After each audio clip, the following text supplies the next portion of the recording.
Serena Marlowe collapsed on frozen concrete outside her husband's mansion gates at 8 months pregnant, her phone screen dark, her calls unanswered. Inside, Damien Voss wrapped himself around another woman while his wife's heartbeat slowed in the December cold. By the time a stranger found her unconscious body and dialed his number, their baby's life hung by a thread.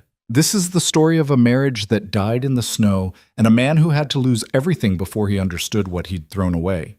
If this grabs you, stay until the end, hit that like button, and drop your city in the comments so I can see how far this story travels. The wind off Lake Michigan had teeth that night. Serena pressed her back against the iron gate, trying to draw warmth from metal that had none to give.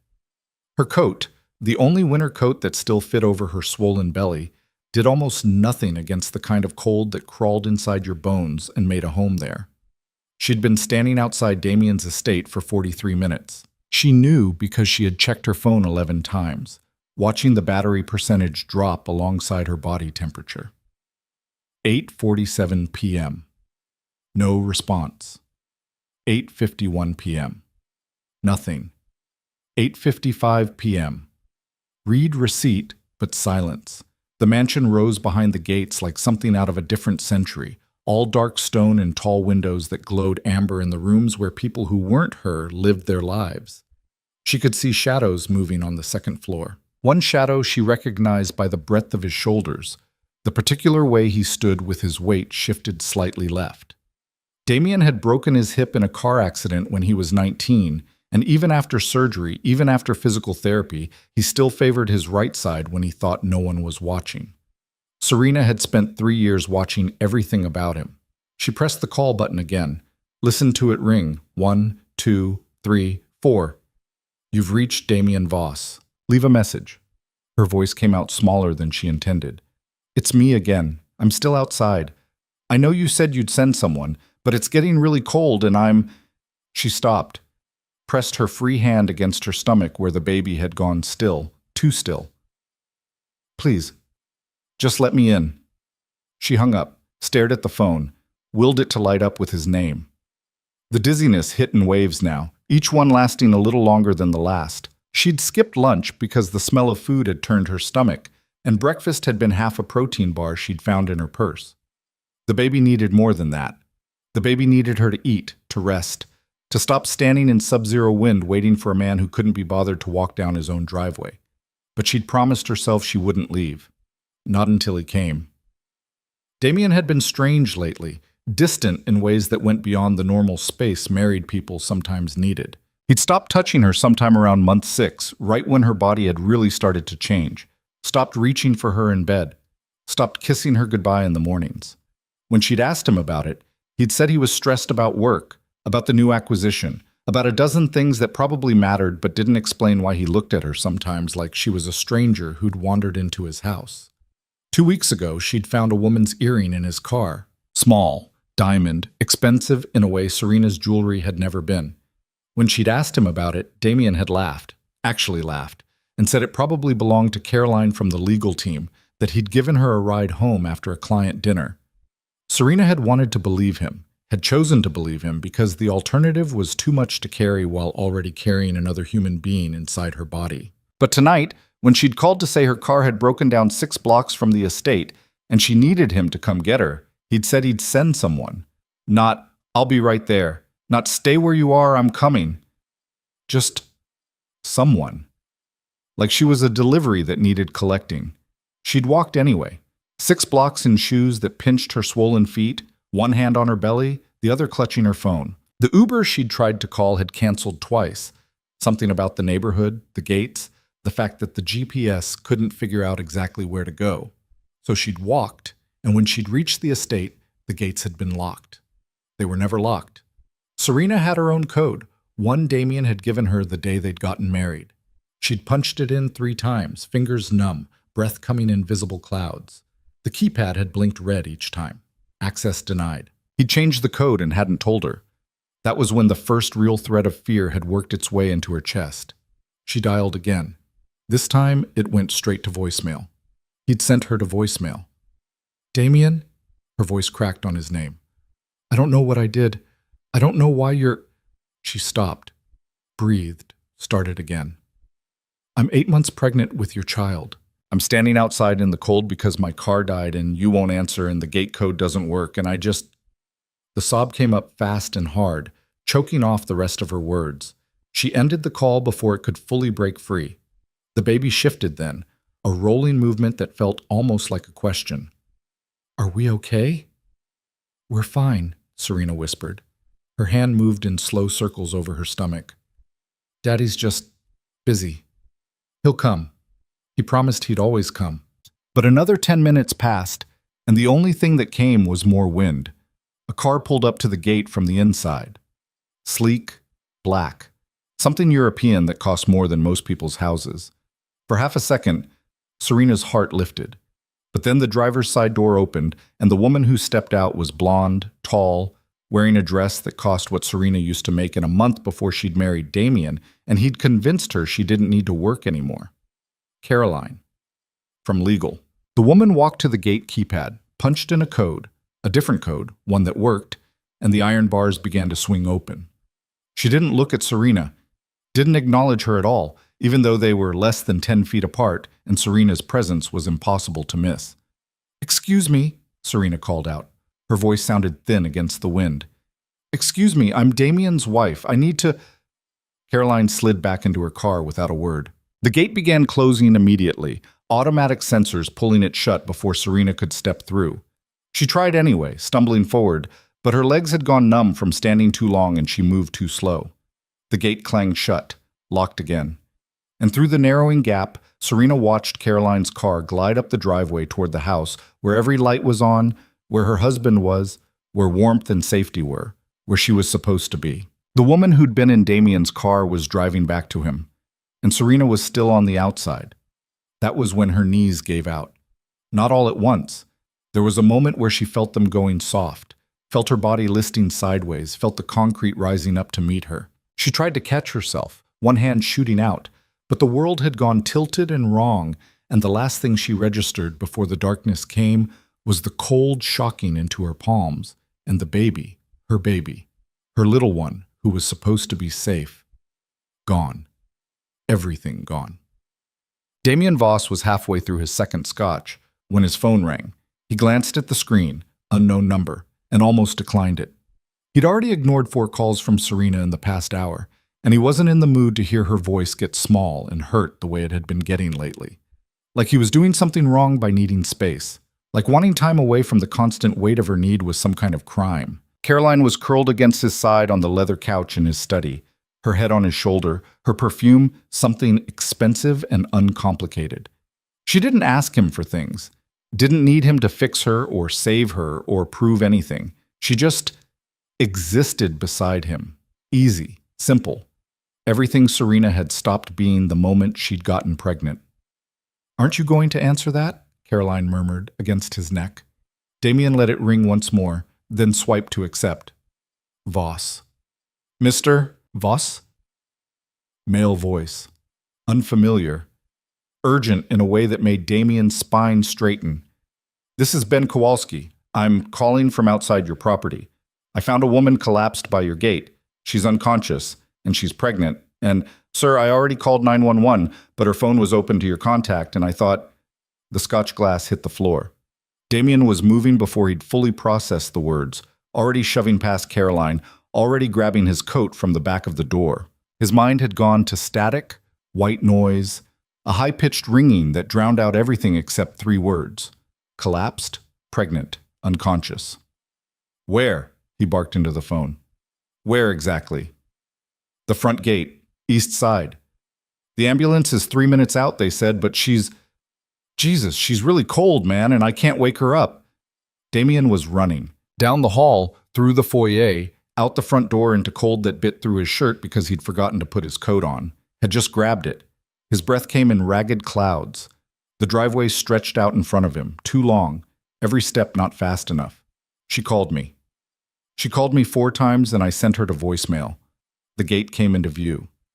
And there, on the ground just outside it, was a shape that didn't belong. Small, dark, crumpled like something discarded. No. The word ripped out of him. No, no, no. A man Damien didn't know was kneeling beside her, his coat draped over her body. He looked up when Damien reached the gate, and the expression on his face made Damien's stomach drop. I tried to keep her warm, the stranger said. I didn't want to move her in case, but she's so cold. Damien's hands were shaking so hard he could barely punch in the gate code. He got it wrong twice before muscle memory kicked in and the mechanism clicked. The gate swung open. He dropped to his knees beside Serena. Her face was white, lips pale, eyes closed. She looked like something carved from ice. Serena. His hands hovered over her, afraid to touch, afraid not to. Baby, wake up. Come on, wake up. Nothing. He pressed his fingers to her throat, searching for a pulse. Found it. Faint. Too slow. But there. Relief and terror hit him in the same breath. The ambulance is close, the stranger said. I can hear it. Damien barely heard him.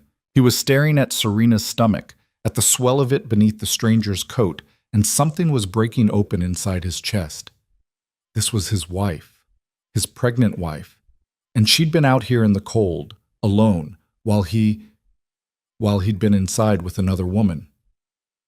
I'm sorry. He didn't know he was going to say it until the words were already out.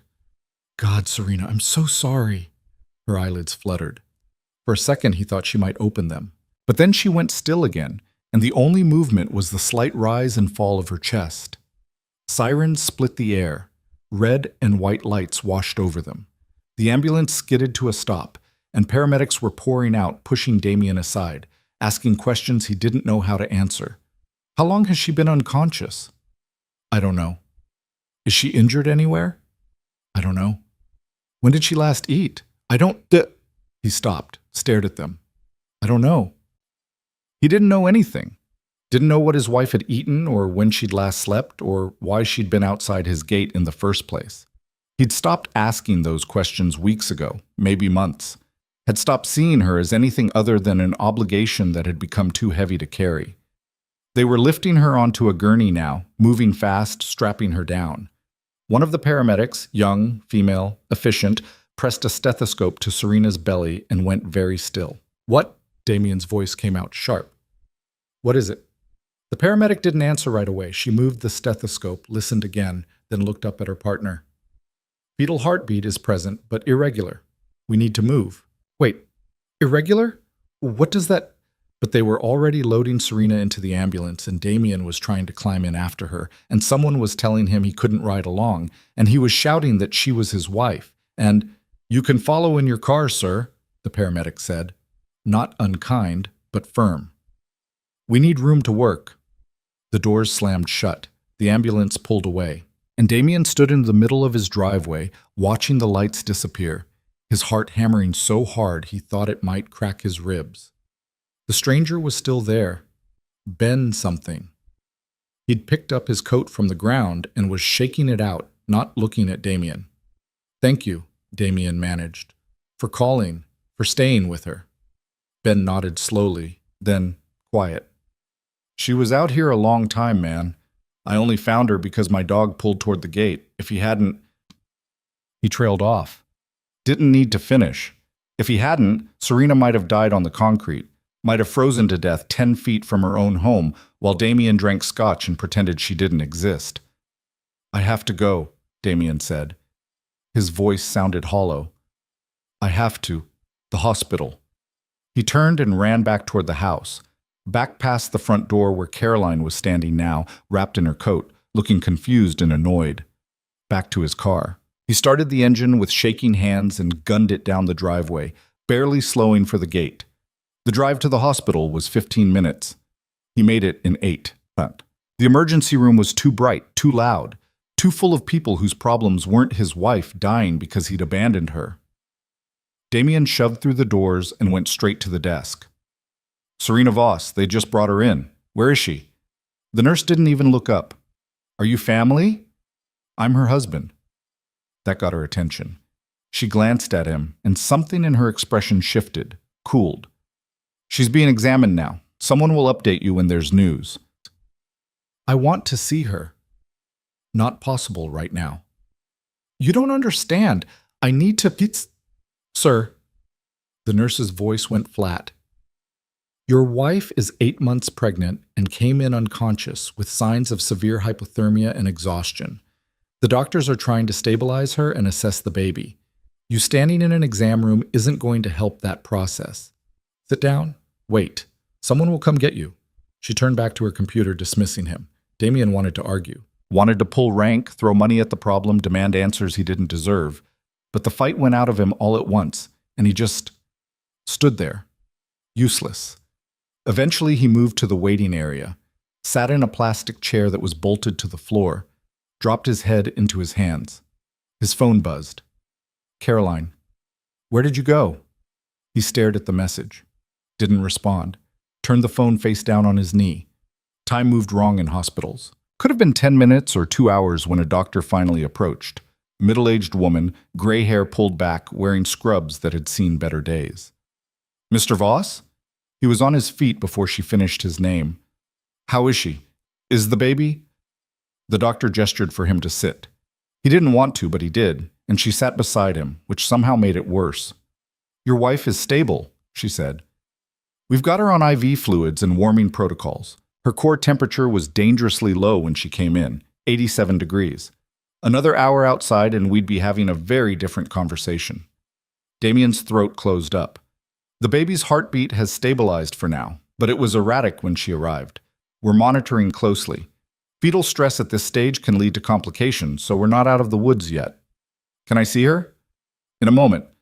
Mr. Voss, I need to ask, how long was your wife outside?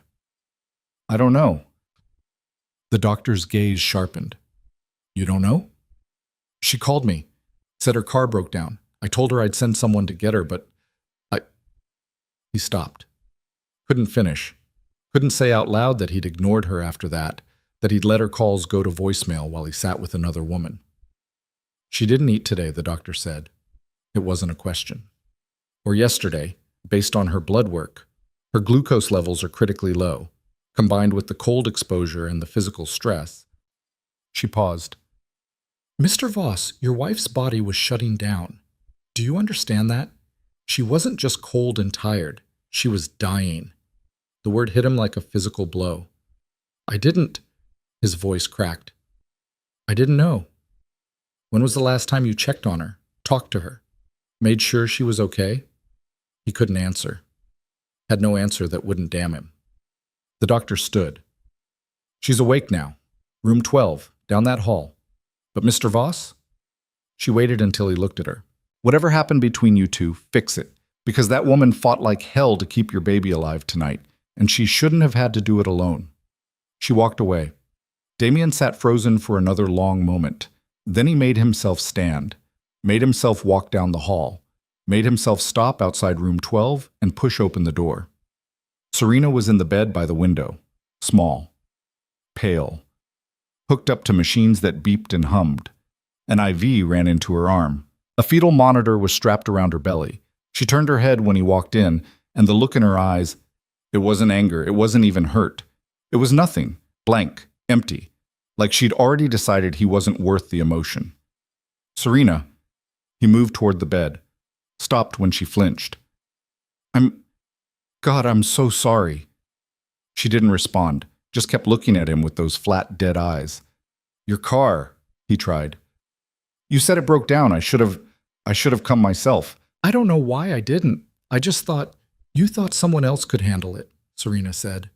Her voice was hoarse, barely above a whisper. Someone else could deal with me. That's not... I called you 4 times, Damien. Each word was its own sentence. I told you I was cold. I told you the gate code wasn't working, and you sent me to voicemail. He had no defense, no excuse that wouldn't sound exactly as pathetic as it was. Why didn't you come? She asked. And there it was, the crack in the emptiness, the hurt bleeding through. I was standing outside our home, pregnant with our child, and you couldn't walk down the driveway. Why? I don't know. You do know. Her hand moved to her stomach, protective. You just don't want to say it. Damien's mouth opened, closed. He felt like he was standing on the edge of something with no way back. There's someone else, Serena said quietly. Isn't there? The machines beeped. The heater hummed. Somewhere down the hall, someone laughed. Answer me. Yes. The word came out strangled. Yes, it's not what you think. It's not serious. It's just what? Serena's voice rose, sharp and breaking. Just sex? Just company? Just easier than being with your pregnant wife? Serena? Was she there tonight? Serena's eyes were filling now, tears spilling over. When I was calling you, begging you to let me in, was she with you? He couldn't lie. Not anymore. Not after this. Yes. The sound Serena made wasn't quite a sob, wasn't quite a scream. It was something worse, something that came from a place too deep for words. She turned her face away from him, her whole body curling inward like she could fold herself small enough to disappear. Get out. Serena, please, get out. She was shaking now, her hands pressed to her stomach. I can't look at you right now. Just go. I'm not leaving you here alone. She laughed then, bitter and broken. You already did. You've been leaving me alone for months. This is just the first time it almost killed me. The machine started beeping faster. A nurse pushed into the room, took one look at Serena's face, then at Damien. You need to step out, the nurse said. Not a suggestion. I'm her husband. I don't care if you're the president. Out. Now. Damien looked at Serena one more time. She wouldn't look back. Just kept her face turned to the wall, her shoulders shaking, her hands never leaving the place where their baby grew. He left.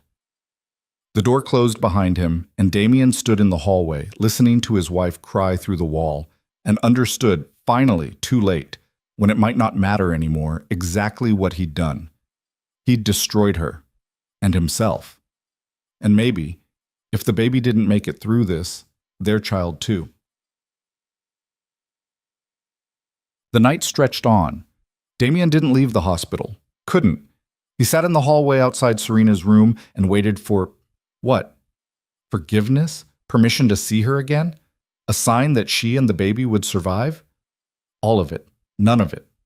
Around 3 a.m., the door opened. The same nurse from before stepped out, saw him still sitting there, and sighed.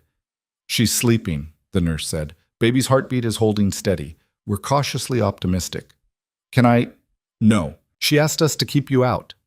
The nurse paused. Look, I don't know what you did, and honestly, I don't want to, but that woman in there, she's been through hell tonight. Don't add to it. I know. I'm trying to. I want to make it right. Then give her space. Let her breathe. When she's ready to talk to you, she'll say so. The nurse turned to leave, then stopped.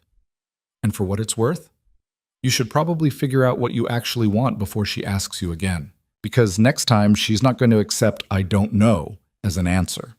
She disappeared back into the room. Damien leaned his head against the wall, closed his eyes. His phone buzzed. Caroline again. Are you coming back? He looked at the message for a long time. Then he typed, No, don't contact me again. Sent it. Blocked her number. It wasn't enough. Wouldn't be enough. But it was a start. When dawn broke through the windows, Damien was still there, sitting in that hallway, keeping watch over a door that wouldn't open for him. Waiting. Hoping. Praying to a universe that didn't owe him anything, that it wasn't too late. Serena woke to white ceiling tiles and the rhythmic beep of machines that reminded her she was still alive, which felt less like a gift than a punishment.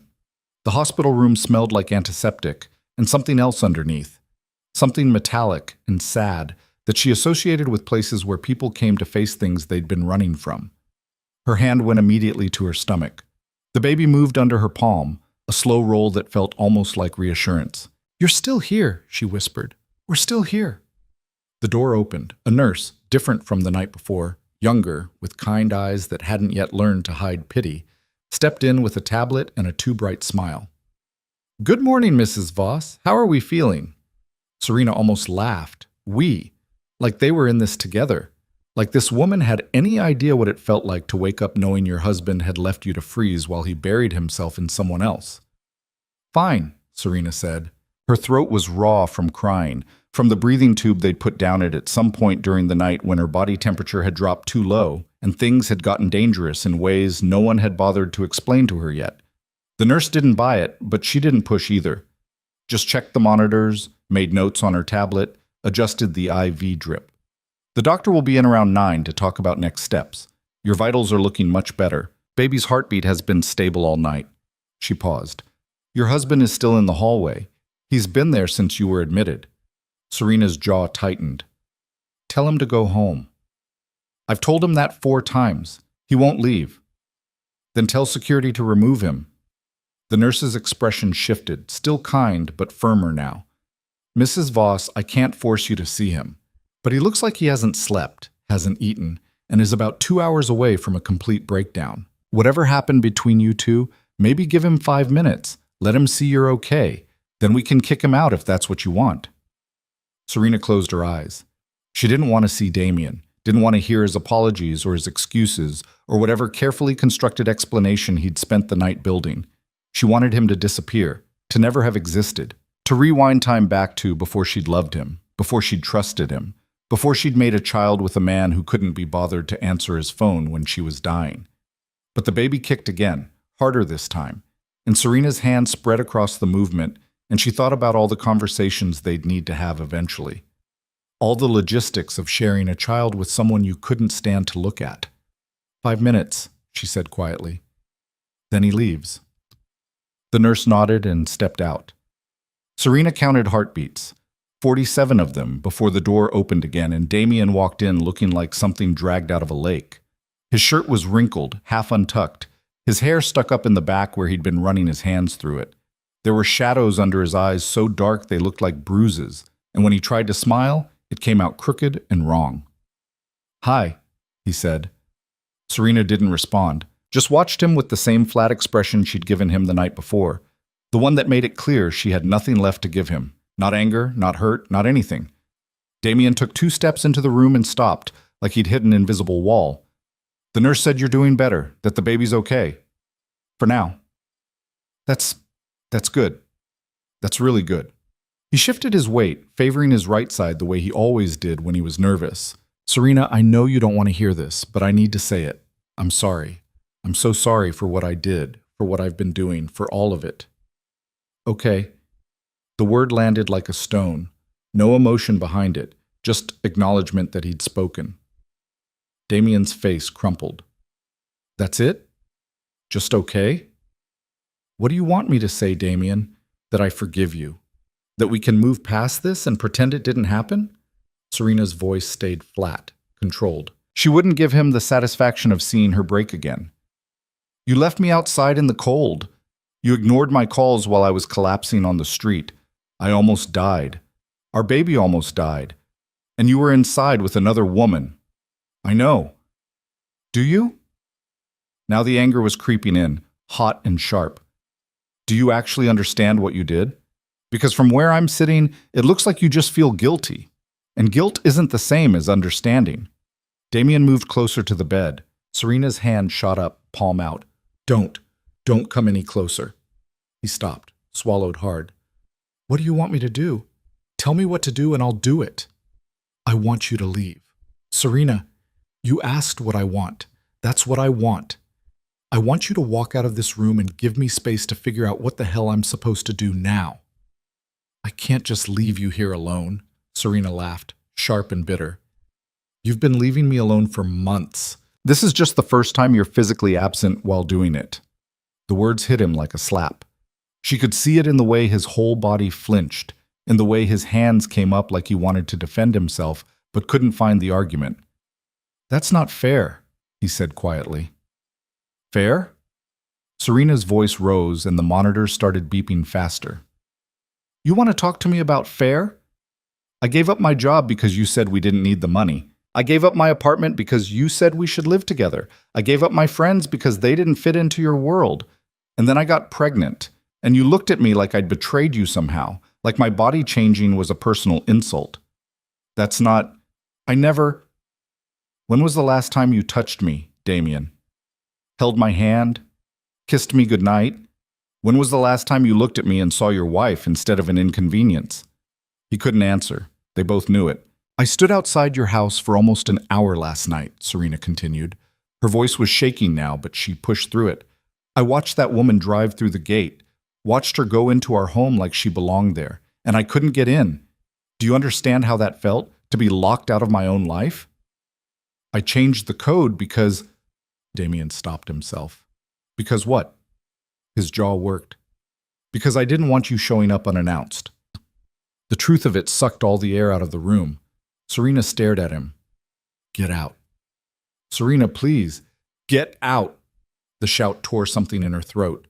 The monitors were screaming now, alarms going off. Get out, get out, get out. The door burst open. Two nurses rushed in, one going straight to Serena, the other physically steering Damien toward the exit.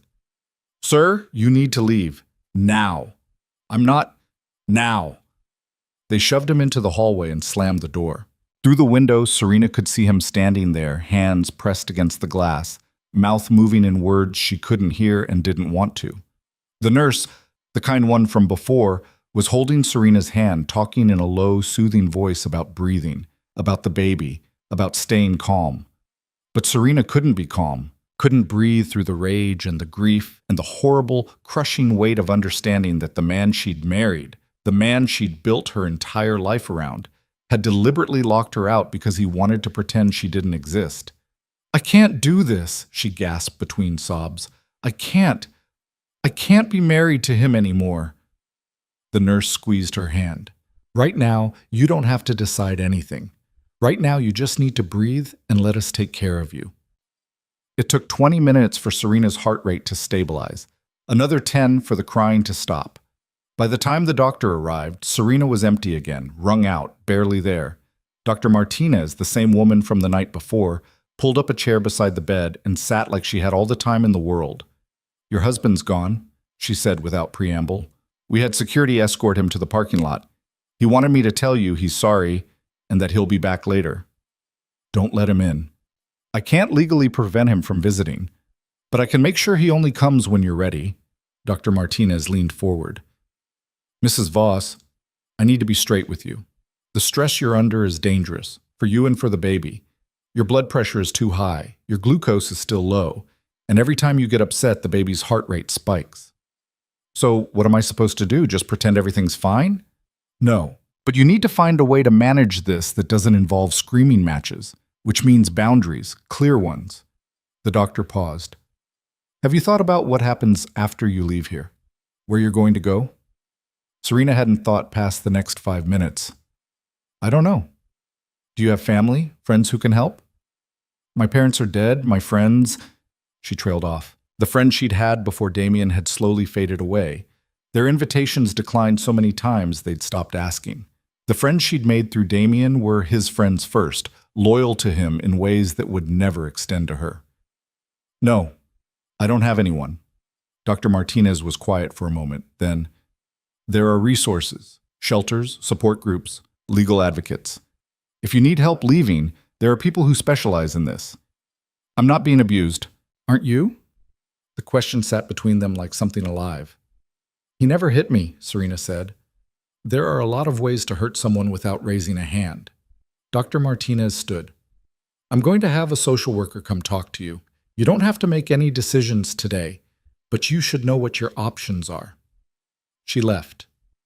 Serena lay in the too-white room with the two loud machines and let herself think about the things she'd been avoiding since the moment she'd woken up. She couldn't go back to that house. Couldn't stand in rooms where Damien had kissed another woman. Couldn't sleep in a bed where he'd probably brought her. Couldn't raise her baby in a place that had locked her out when she needed it most. But she also had nowhere else to go. No money of her own. Everything was in joint accounts Damien controlled. No job to return to. No safety net she'd built without him. She'd made herself dependent. Or he'd made her dependent. Or they'd built it together, brick by brick, until she was so tangled up in his life that extracting herself felt impossible. The baby kicked, hard enough to make her wince. I know, Serena whispered. I know we have to figure this out. Her phone was on the side table, retrieved from her coat pocket, charged by a nurse who'd taken pity on her. Serena picked it up and scrolled through her contacts. Most of them were Damien's people. His lawyer, his accountant, his business partners. A few were vendors from the wedding they'd planned together. The caterer and the florist who probably didn't remember her. She found one name that wasn't his. Rachel Kim. They'd worked together 5 years ago at a marketing firm before Serena had left to marry Damien. They'd been close once. Had drinks after work, complained about bad dates, talked about the future like it was something they could control. Serena hadn't called her in over a year. She pressed dial before she could talk herself out of it. 3 rings. Then, hello? Rachel? It's Serena. Serena Marlowe. Well, Voss now, but holy shit, Serena. Where have you been? I tried calling you like 6 times last year and you never... Rachel stopped. Wait, are you okay? You sound weird. I'm in the hospital. What? Why? Are you hurt? I'm pregnant, and Serena's voice cracked. I need help. There was a pause. Then Rachel's voice came back, sharper, more focused. What hospital? Northwestern Memorial. I'm 20 minutes away. Don't move. Rachel, you don't have to... Shut up. I'm already grabbing my keys. The line went dead. Serena set the phone down and cried again, but this time it felt different. Less like drowning, more like relief. Rachel showed up in 18 minutes, which meant she'd driven too fast and probably run at least one red light. She burst into the room like a small hurricane, dark hair flying, eyes scanning Serena from head to toe. Jesus Christ, Rachel breathed. You look like hell. Thanks. No, I mean... Rachel pulled up the chair Dr. Martinez had vacated and sat, reaching for Serena's hand. What happened? And don't give me the hospital version. Give me the truth. So Serena did. All of it. The slow erosion of her marriage, the isolation, the way Damien had pulled away, the other woman standing outside in the cold, waking up here with machines beeping, and a baby who'd almost died because Serena had believed her husband would keep her safe. Rachel listened without interrupting. When Serena finished, Rachel's expression had gone hard. I'm going to kill him, she said flatly.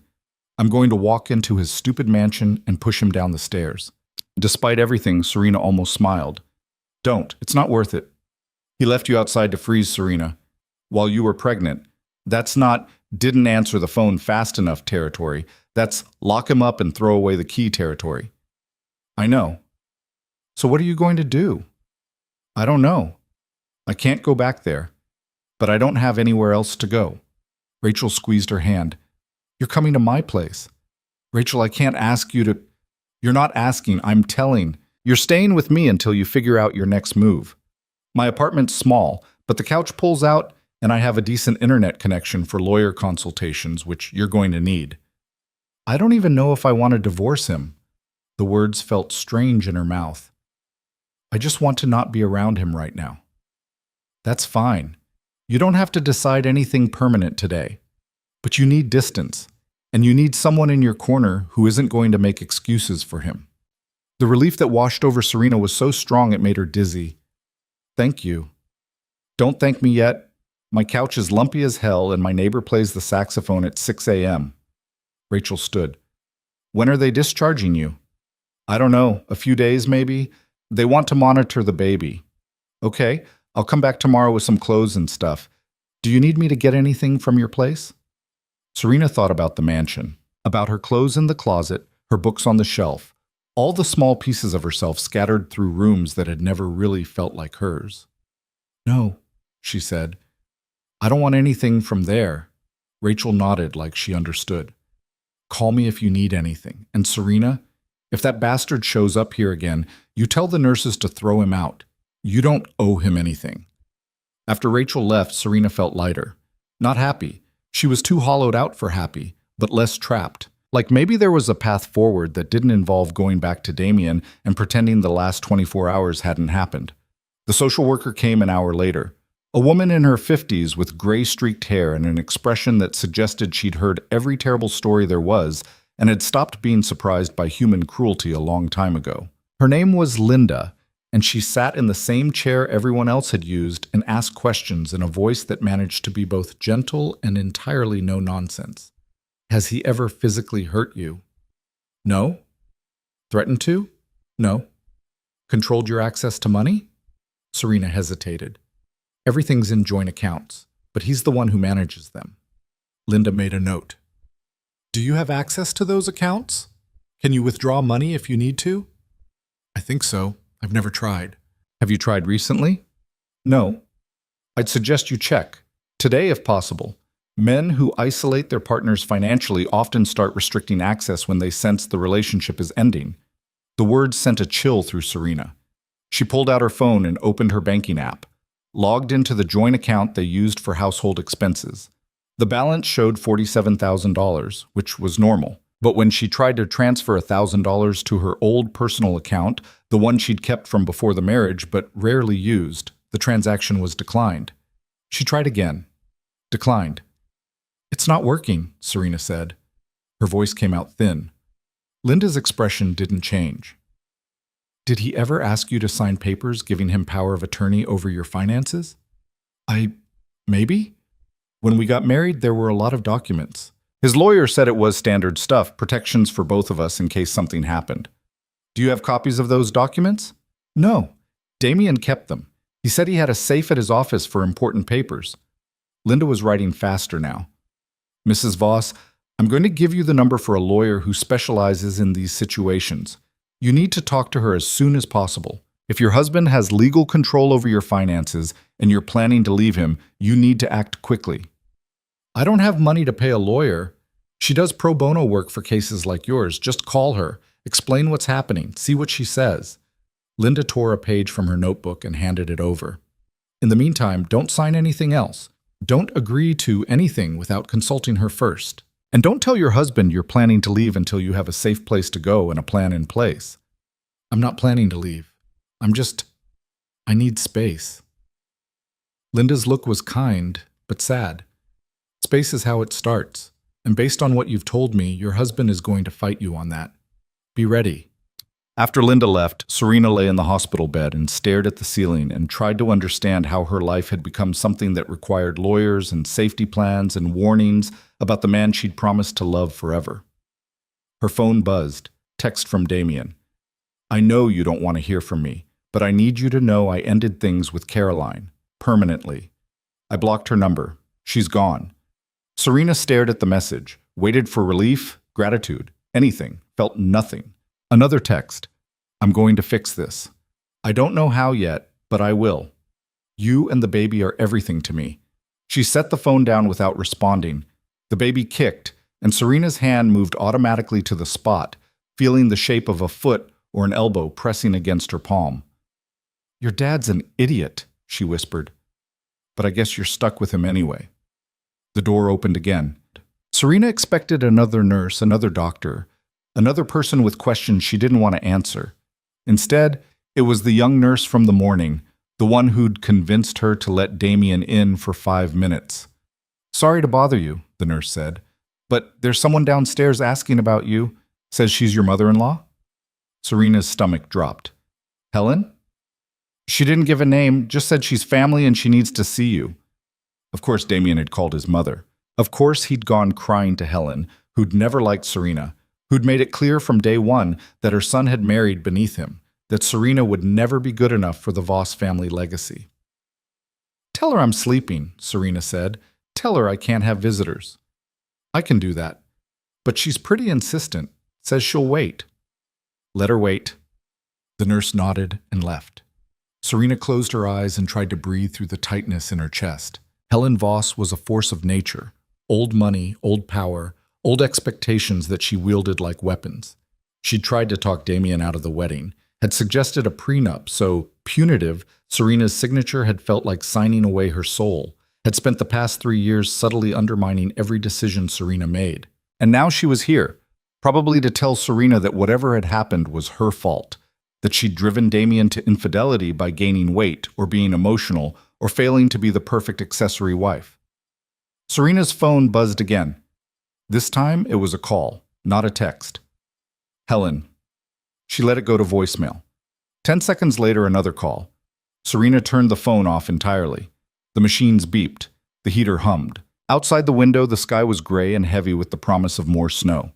And Serena lay there, 8 months pregnant, hooked up to machines, locked in a hospital room, and realized that even here, even now, the Voss family wasn't going to let her go without a fight.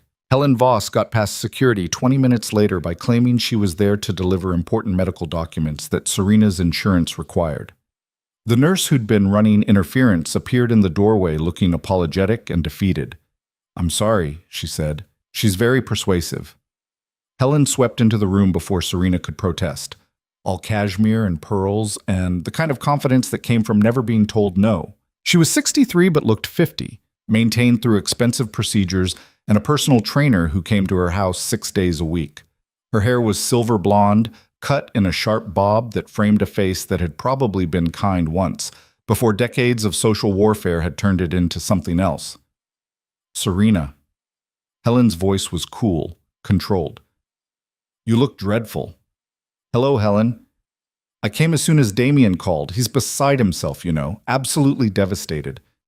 Serena didn't respond, just watched her mother-in-law settle into the visitor's chair like she owned it, crossing her legs at the ankle in that particular way wealthy women did, the one that suggested they'd taken deportment classes as children. He told me what happened, Helen continued, about the misunderstanding with the gate code, about you being outside in the cold. Truly unfortunate. Misunderstanding, Serena repeated. The word tasted bitter. Well, what would you call it? Damien said he changed the security protocols for safety reasons and simply forgot to inform you.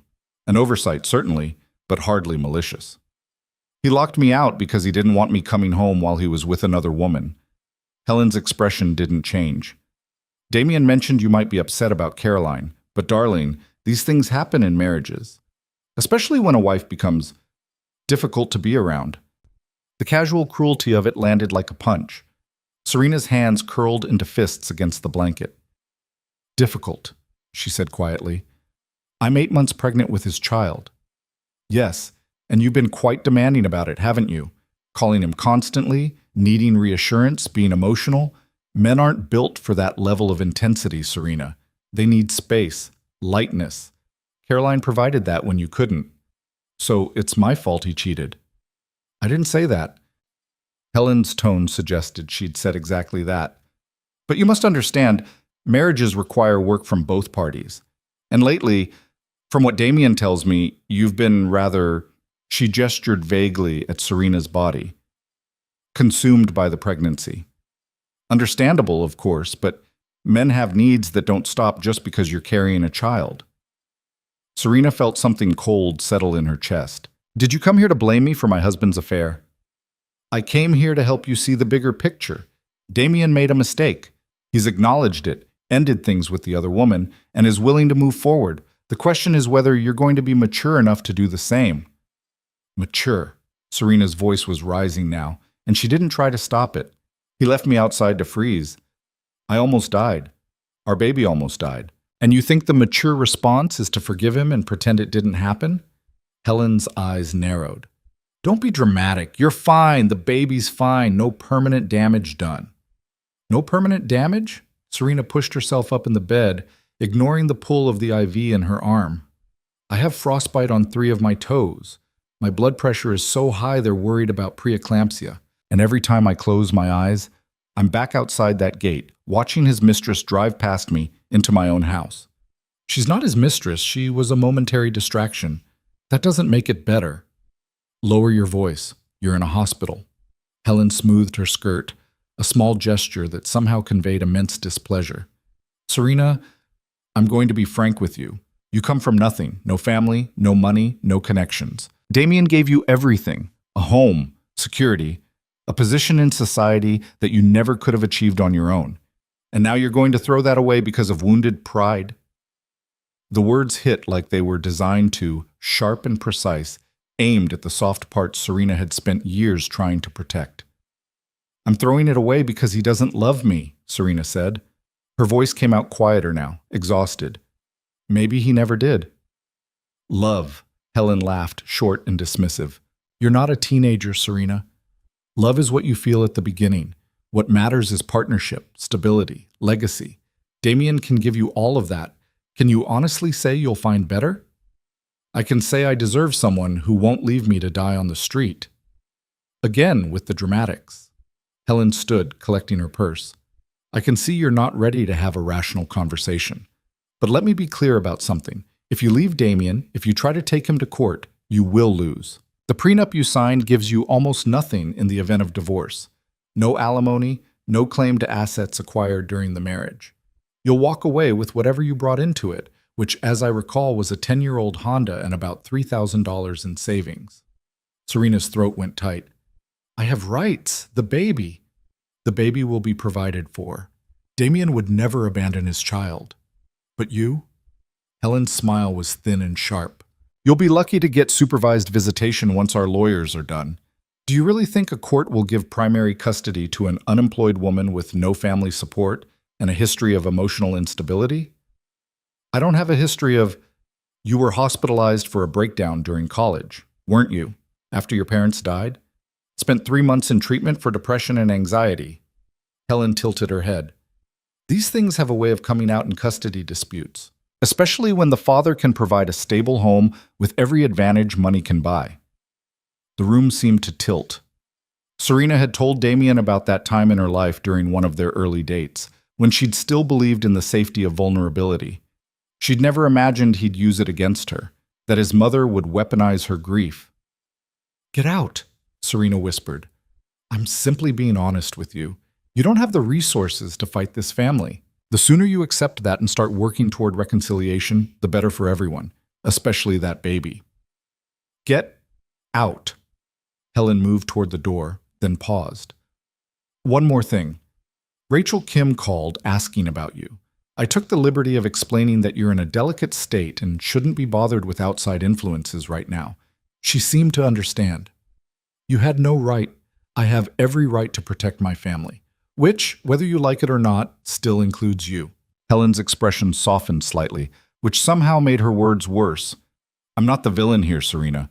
I'm trying to help you see reason before you destroy your life and your child's future. Think about what I said. She left.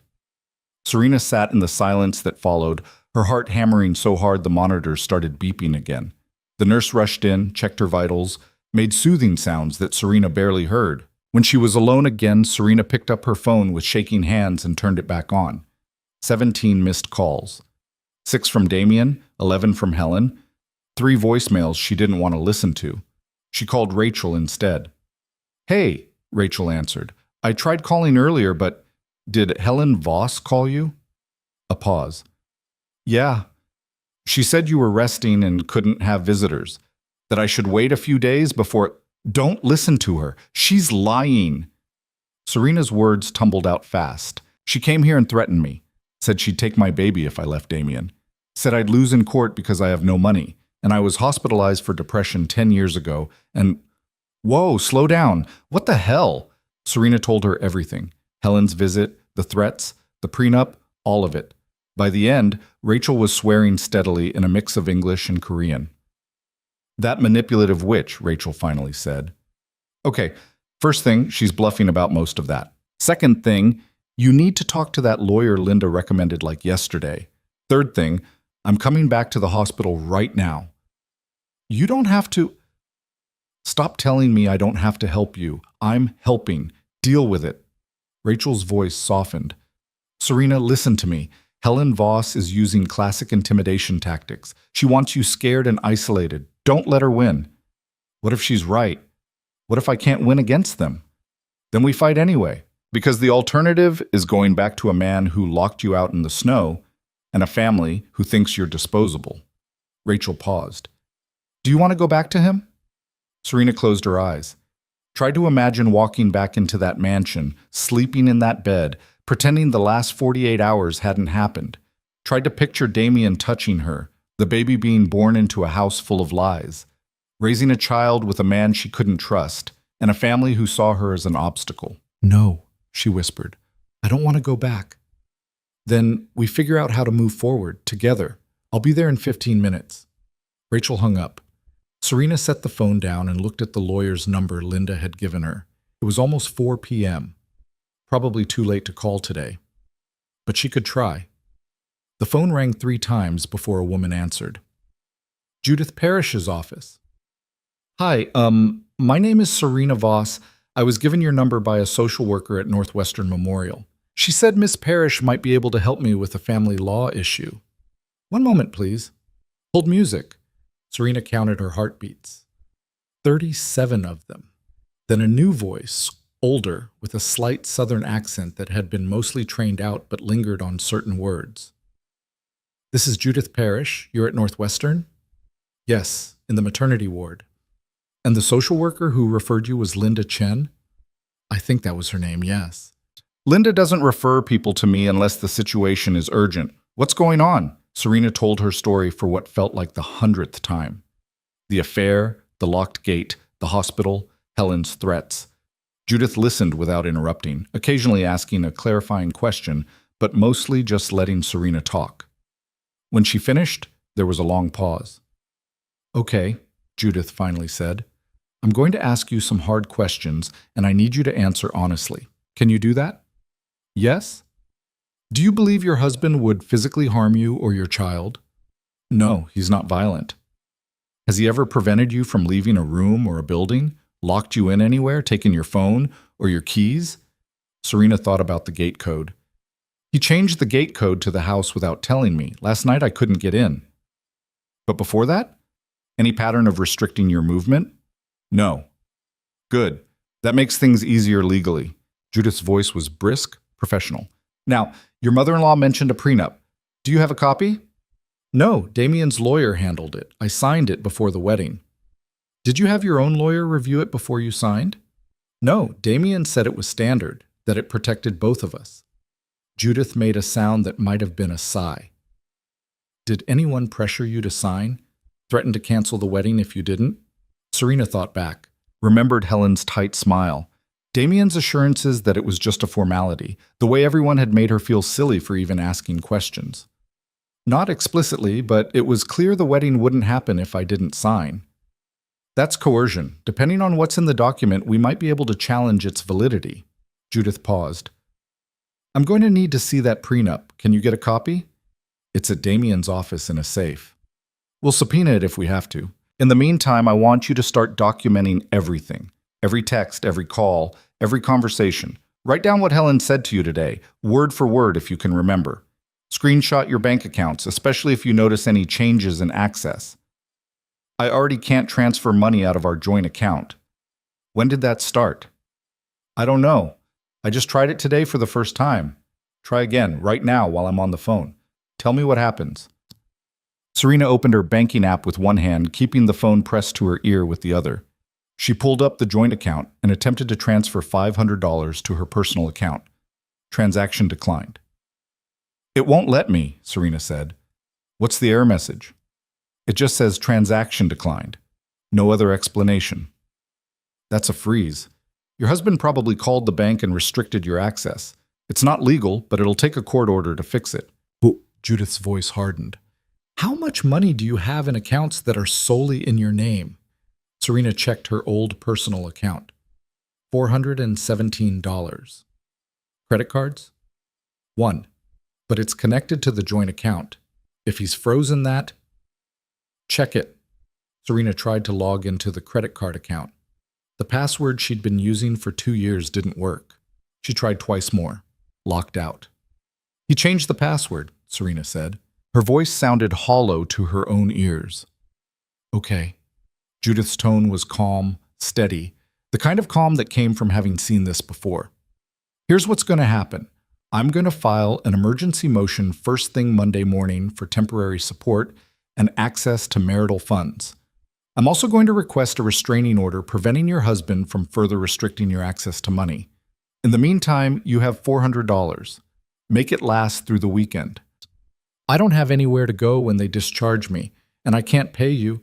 I do pro bono work through a foundation. You don't pay me. The foundation does. Judith paused. As for where you'll go, do you have a friend who can take you in temporarily? Yes. Rachel. She said I could stay with her.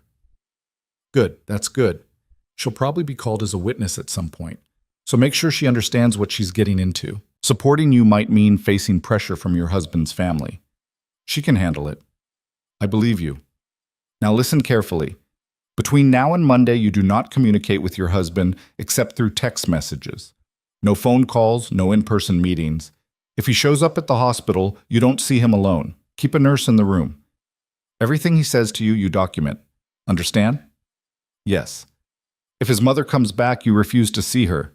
She's not your lawyer. She's not your doctor. She has no right to be in that room. Hospital staff will back you up on that. Okay, one more thing. This is going to get ugly. The Voss family has money and connections, and they're going to use both to try to intimidate you into backing down. You need to be ready for that. Can you do this?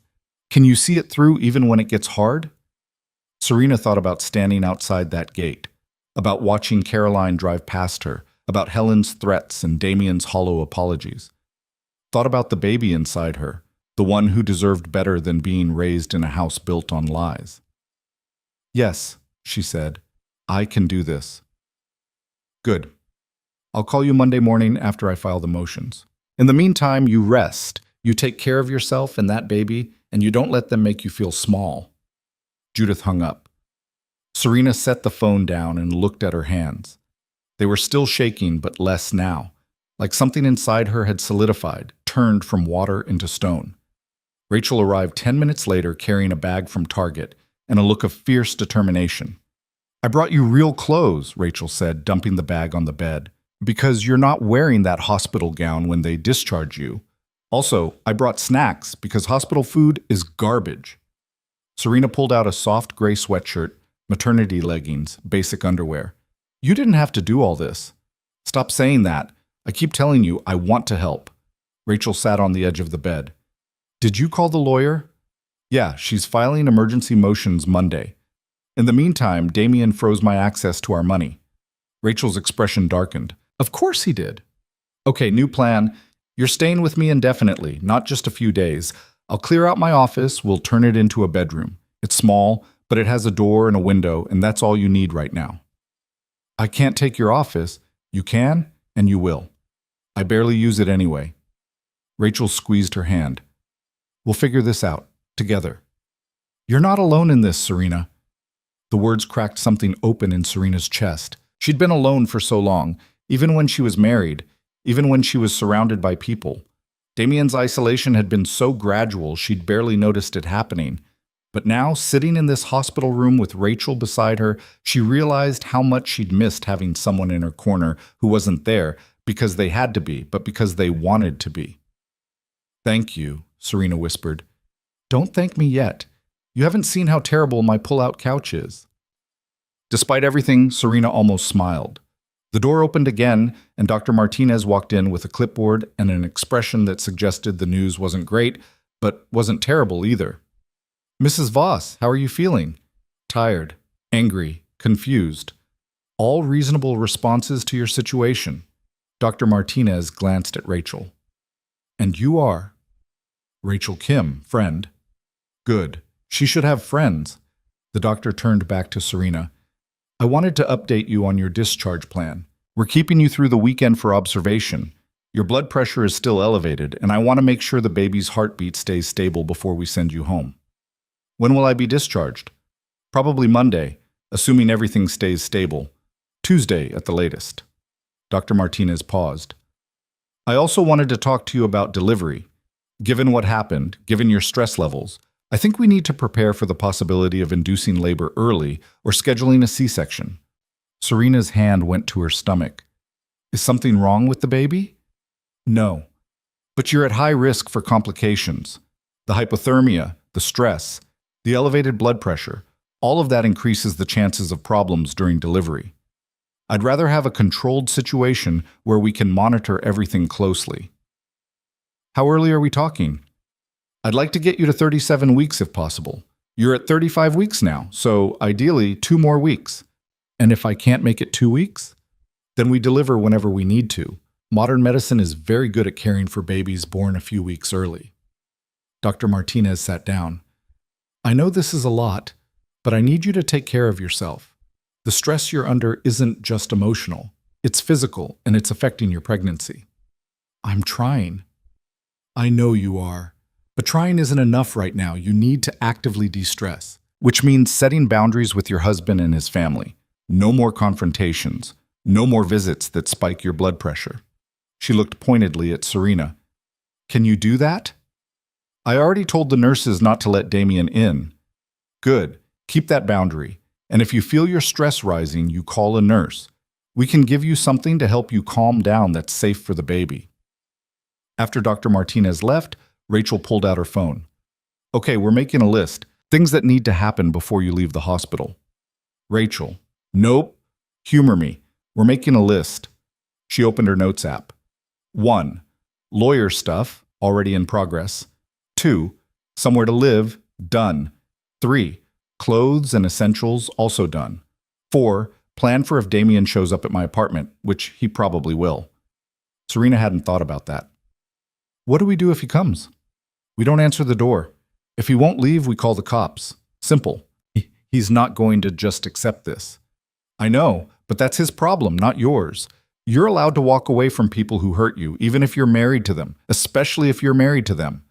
Serena nodded slowly. What if he tries to take the baby? He can't. Not legally. Not without a custody agreement. And even then, not from the hospital. Rachel's voice was firm. Stop borrowing trouble, Serena. We'll deal with problems as they come. Right now you need to rest. But rest didn't come easy that night. Serena lay in the hospital bed listening to the machines beep and the nurses move through the halls and tried not to think about Damien somewhere across the city, probably planning his next move.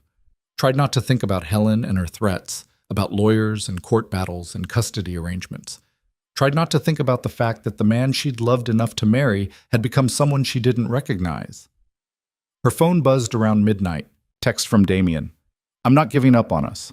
I know you're angry, I know I hurt you, but we can fix this. We have to fix this. For the baby. Serena stared at the message for a long time. Then she typed back, the baby deserves parents who don't hurt each other. I'm not sure we can be that anymore. His response came fast.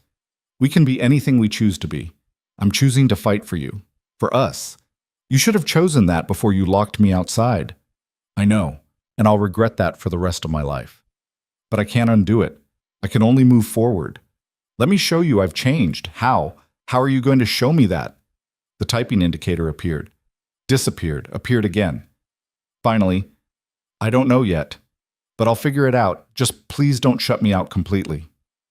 Serena's fingers hovered over the keyboard. Part of her wanted to say something cruel, something that would hurt him the way she was hurting. But the larger part was just tired. Too tired to fight, too tired to care, too tired to figure out whether anything he said mattered anymore. I need space, she typed. Real space. Not you texting me every hour, not your mother threatening me, just space. Okay, I can give you that. Can you? Because so far you've just been pushing harder. Another long pause. Then, you're right, I'm sorry, I'll stop. But Serena, please know that I love you. I've always loved you. I just forgot how to show it. She didn't respond. Just set the phone down and turned her face to the wall and let the tears come silently so the nurses wouldn't hear and come rushing in to check on her again. The baby moved inside her, a rolling kick that felt almost like a question. Like even the child could sense the chaos surrounding them both. I don't know what we're doing either, Serena whispered into the dark. But we'll figure it out, somehow. Sunday passed in a blur of visitors. Rachel came back with more supplies and stayed for hours, helping Serena set up a new email account that wasn't connected to anything Damien had access to, researching tenant rights and custody laws, generally being the kind of friend Serena had forgotten existed. Linda, the social worker, stopped by to check in, looking pleased that Serena had already contacted Judith Parrish. The young nurse, whose name turned out to be Amy, brought Serena ice chips and magazines and chatted about nothing in particular, which was exactly what Serena needed. Damien didn't come, didn't call. Kept his promise about space, which somehow felt worse than his constant presence would have. Like he'd finally heard her, but only because he'd run out of other options. Helen called twice.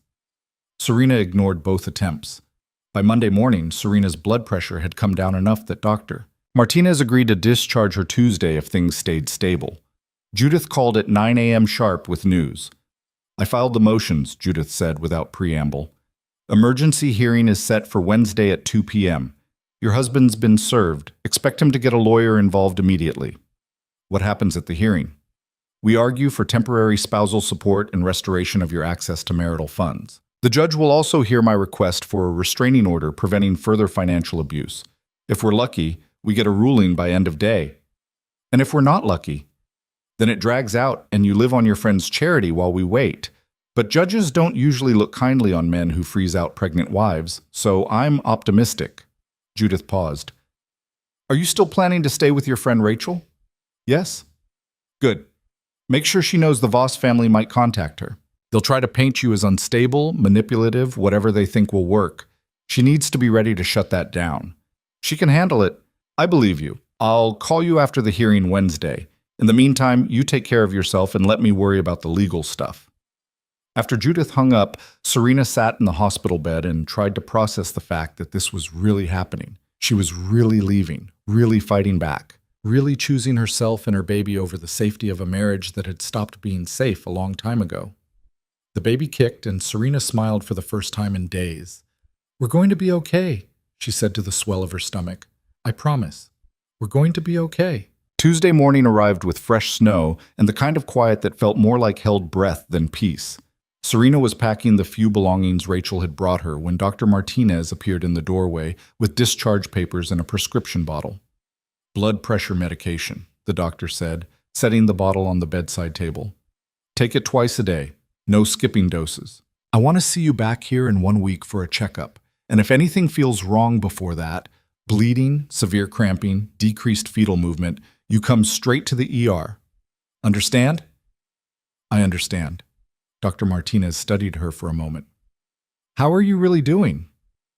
"I'm terrified," Serena said honestly. "But I think I'm doing the right thing." "Good. Being terrified means you're paying attention." The doctor handed over the discharge papers. "You have people helping you. My friend Rachel, and a lawyer. That's more than a lot of women in your situation have. Use them. Don't try to be strong alone." Dr. Martinez paused at the door. "And Serena, what you went through last week, standing outside in the cold, almost losing everything, that wasn't your fault. Don't let anyone convince you it was." After she left, Serena changed into the clothes Rachel had brought. The sweatshirt was soft, the leggings stretched comfortably over her belly, and for the first time in days she felt almost human instead of like a collection of failing parts hooked up to machines.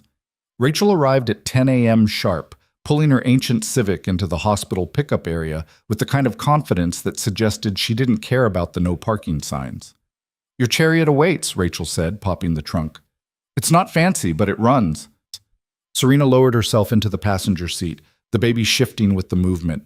The car smelled like coffee and the vanilla air freshener hanging from the rear view mirror. Nothing like Damien's cars with their leather interiors and new car smell that never seemed to fade. "Thank you," Serena said as Rachel pulled into traffic, "for all of this." "Stop thanking me. It's getting weird." Rachel glanced over. "How are you feeling? For real, not the polite version. Like I'm about to fall off a cliff and I'm not sure if there's anything at the bottom to catch me."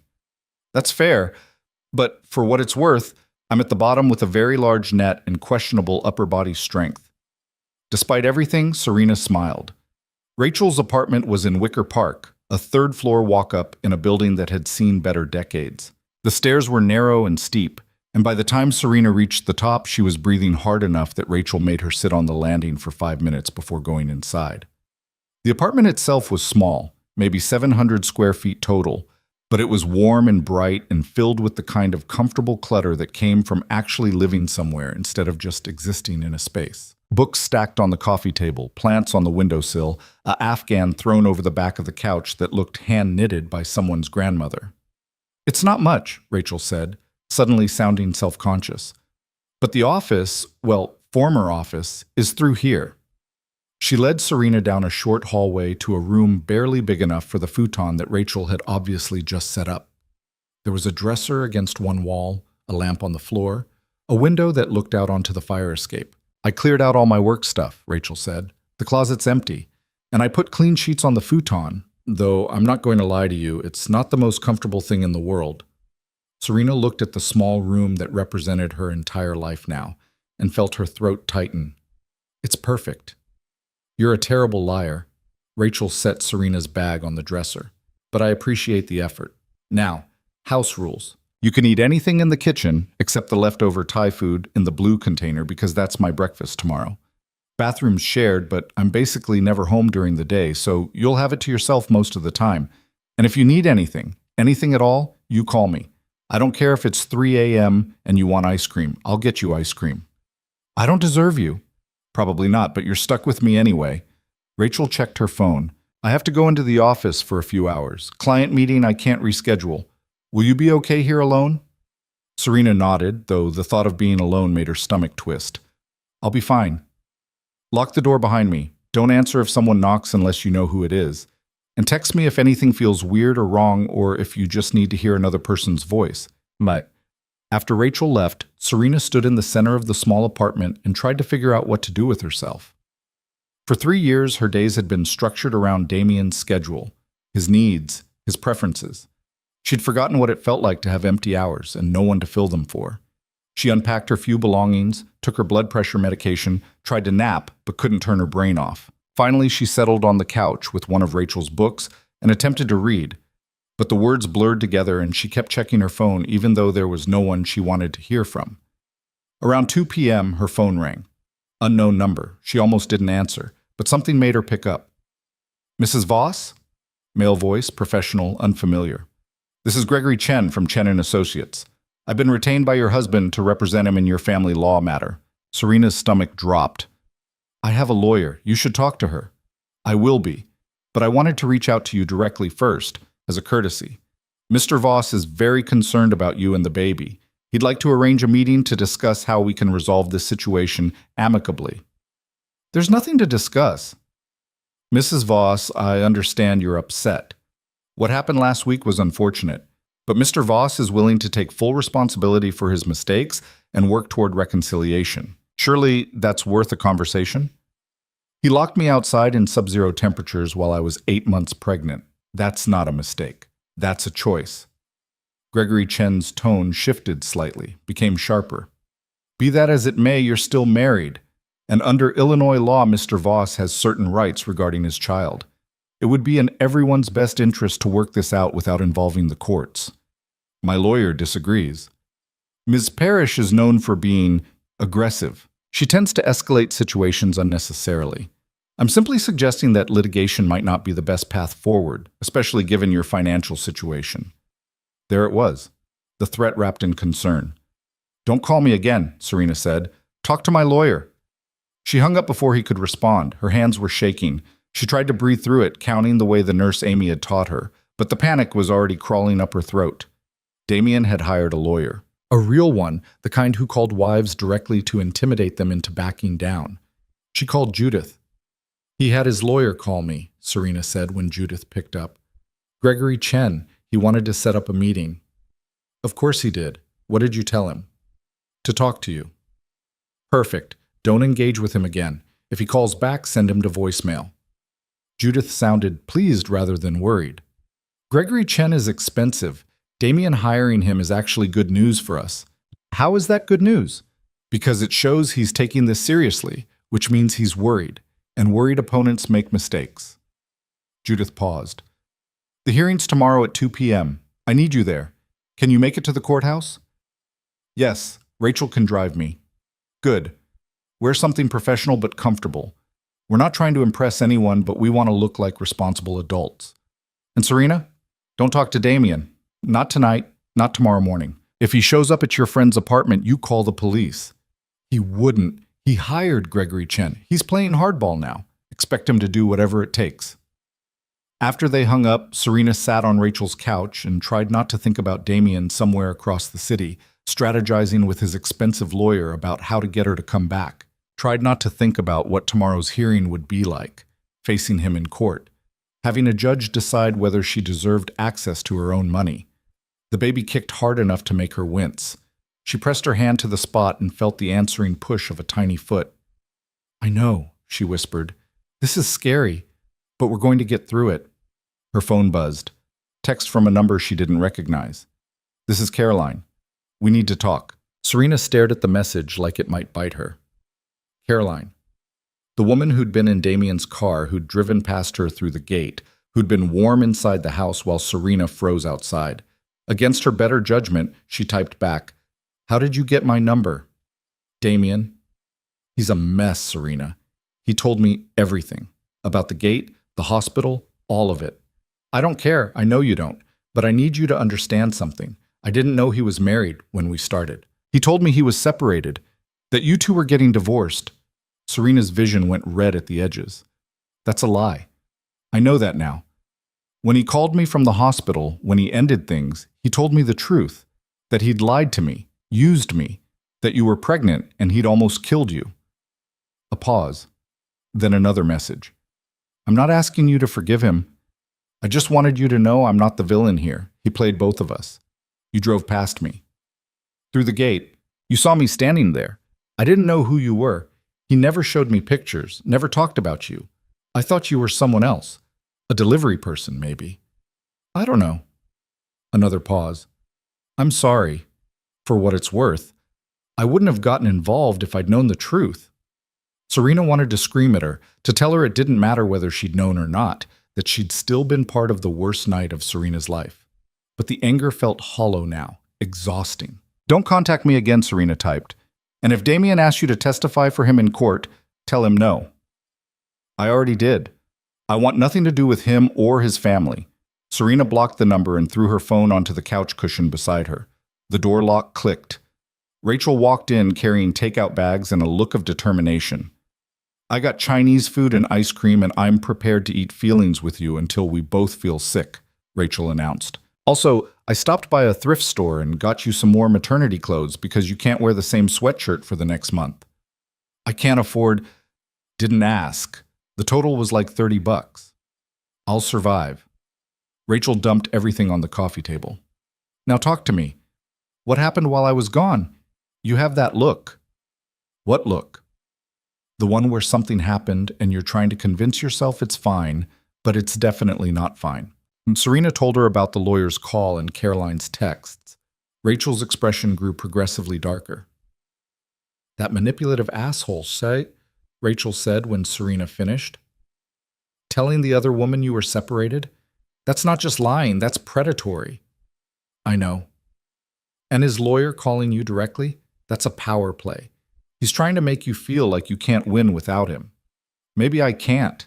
Stop that. Rachel pointed a chopstick at her. You survived him leaving you outside to freeze. You survived his psycho mother threatening to take your baby. You can survive a court hearing. What if the judge sides with him? Then we appeal. We keep fighting. We don't give up just because one person in a robe doesn't see things clearly.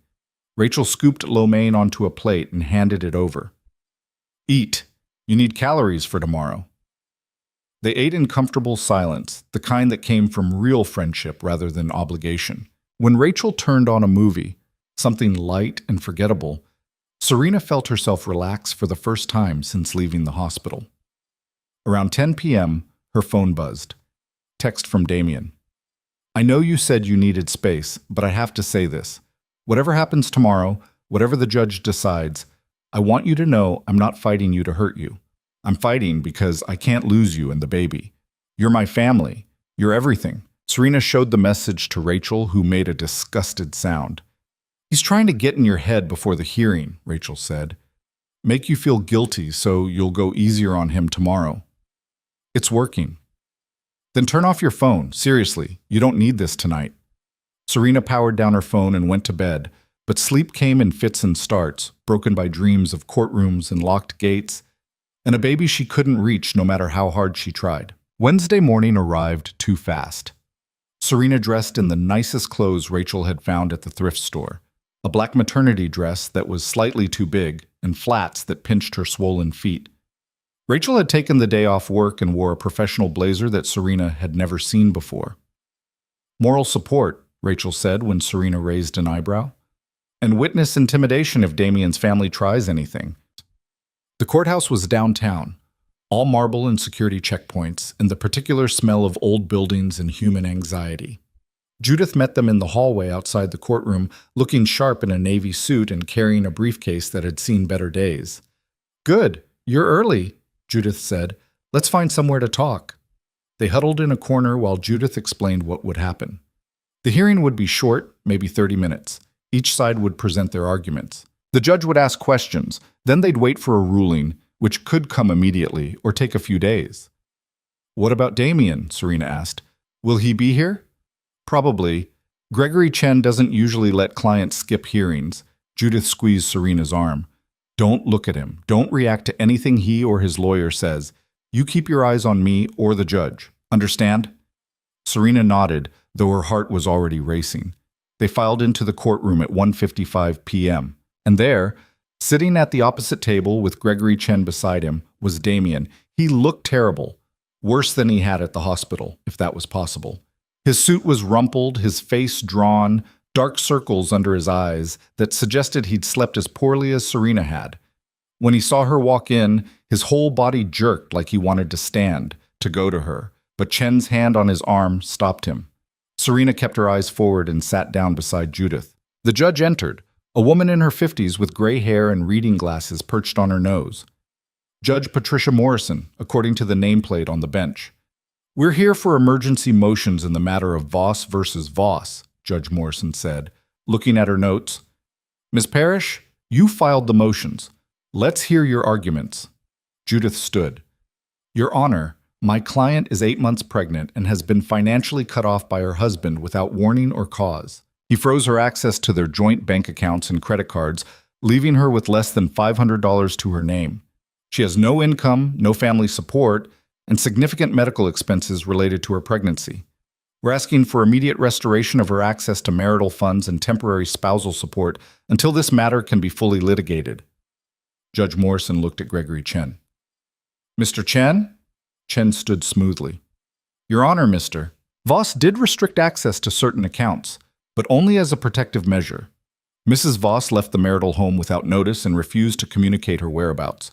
Mr. Voss was concerned she might drain their accounts in retaliation for a marital dispute." "That's a lie," Serena whispered to Judith. Judith put a hand on her arm, waited. Judge Morrison looked skeptical. "Mr. Chen, your client's wife was hospitalized with hypothermia. She didn't leave. She was locked out. There was a misunderstanding with the gate code, Your Honor. Mr. Voss has admitted it was his fault and deeply regrets a misunderstanding that nearly killed a pregnant woman." Judge Morrison's tone could have frozen water. "Ms. Parrish, what documentation do you have?" Judith pulled out copies of the hospital records, the bank statements showing the frozen accounts, screenshots of Serena's attempts to access money. She presented each one methodically while Chen tried to interject with objections that Judge Morrison waved off. "Your Honor, if I may," Chen said, "Mr. Voss is willing to provide financial support. We're not opposing that. We simply want assurances that Mrs. Voss won't liquidate assets before custody and property division can be properly addressed." "Then he should have kept her access open and monitored the accounts," Judge Morrison said. "Freezing out a pregnant spouse is not an appropriate protective measure, Mr. Chen. You know that." Chen's jaw tightened. "Your Honor, we'd like to request a continuance to gather additional—" "Denied. I've heard enough." Judge Morrison looked at Serena directly. "Mrs. Voss, do you have somewhere safe to stay?" Serena stood on shaky legs. "Yes, Your Honor. With a friend." "And you're receiving adequate prenatal care?" "Yes, Your Honor." "Good." Judge Morrison turned back to her notes, wrote something. "Here's my ruling. All restrictions on Mrs. Voss's access to marital accounts are to be lifted immediately. Mr. Voss will also provide temporary spousal support of $5,000 per month until a final divorce decree is entered or the parties reconcile. Mrs. Voss will keep receipts for all major expenditures to be reviewed at the final hearing. This order is effective immediately." Chen started to object. "Your Honor, $5,000 a month is excessive. Mr. Chen, your client lives in a mansion and drives a car worth more than most people's annual salary. $5,000 a month for a pregnant wife is not excessive. It's baseline decent." Judge Morrison signed the order with a flourish. "Anything else?" Judith stood. "We'd also like to request that Mr. Voss be ordered to stay away from Mrs. Voss's residence." "Your Honor, that's completely unnecessary," Chen protested. "Mr. Voss has made no threats. He locked her outside in freezing weather," Judith cut in, "and his mother showed up at the hospital to threaten my client with losing custody. We need protection." Judge Morrison looked tired. "Mr. Chen, I'm going to issue a temporary stay-away order. Your client is not to go to Mrs. Voss's current residence or contact her except through attorneys or in writing regarding the child's welfare.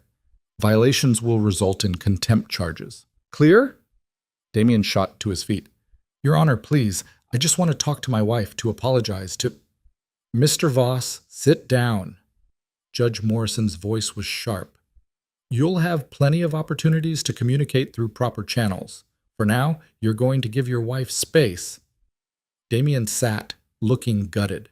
Judge Morrison banged her gavel. We're adjourned. My clerk will have copies of the order in 15 minutes. The courtroom emptied. Serena stayed seated, afraid her legs wouldn't hold her if she tried to stand. Rachel's hand found hers and squeezed. You did it, Rachel whispered. You actually did it. Across the aisle, Damien was arguing with Chen in low, urgent tones. Serena couldn't hear the words, but she could see the desperation in Damien's body language, the way he kept glancing over at her like she might disappear if he looked away. Judith returned with the signed order. This goes into effect immediately. If he violates it, you call the police. Don't hesitate. They walked out of the courtroom together. In the hallway, Serena finally allowed herself to breathe fully. It was done.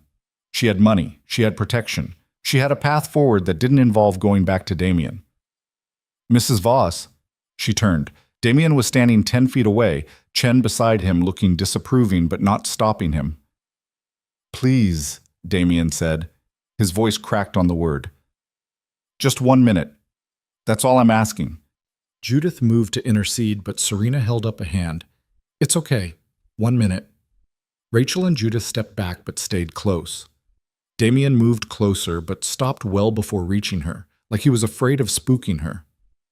I know you hate me, he said quietly. I know I don't deserve anything from you, but I need you to hear this. What I did, leaving you outside, the affair, all of it, it wasn't about you. It was never about you not being enough. You were always enough. He stopped, swallowed.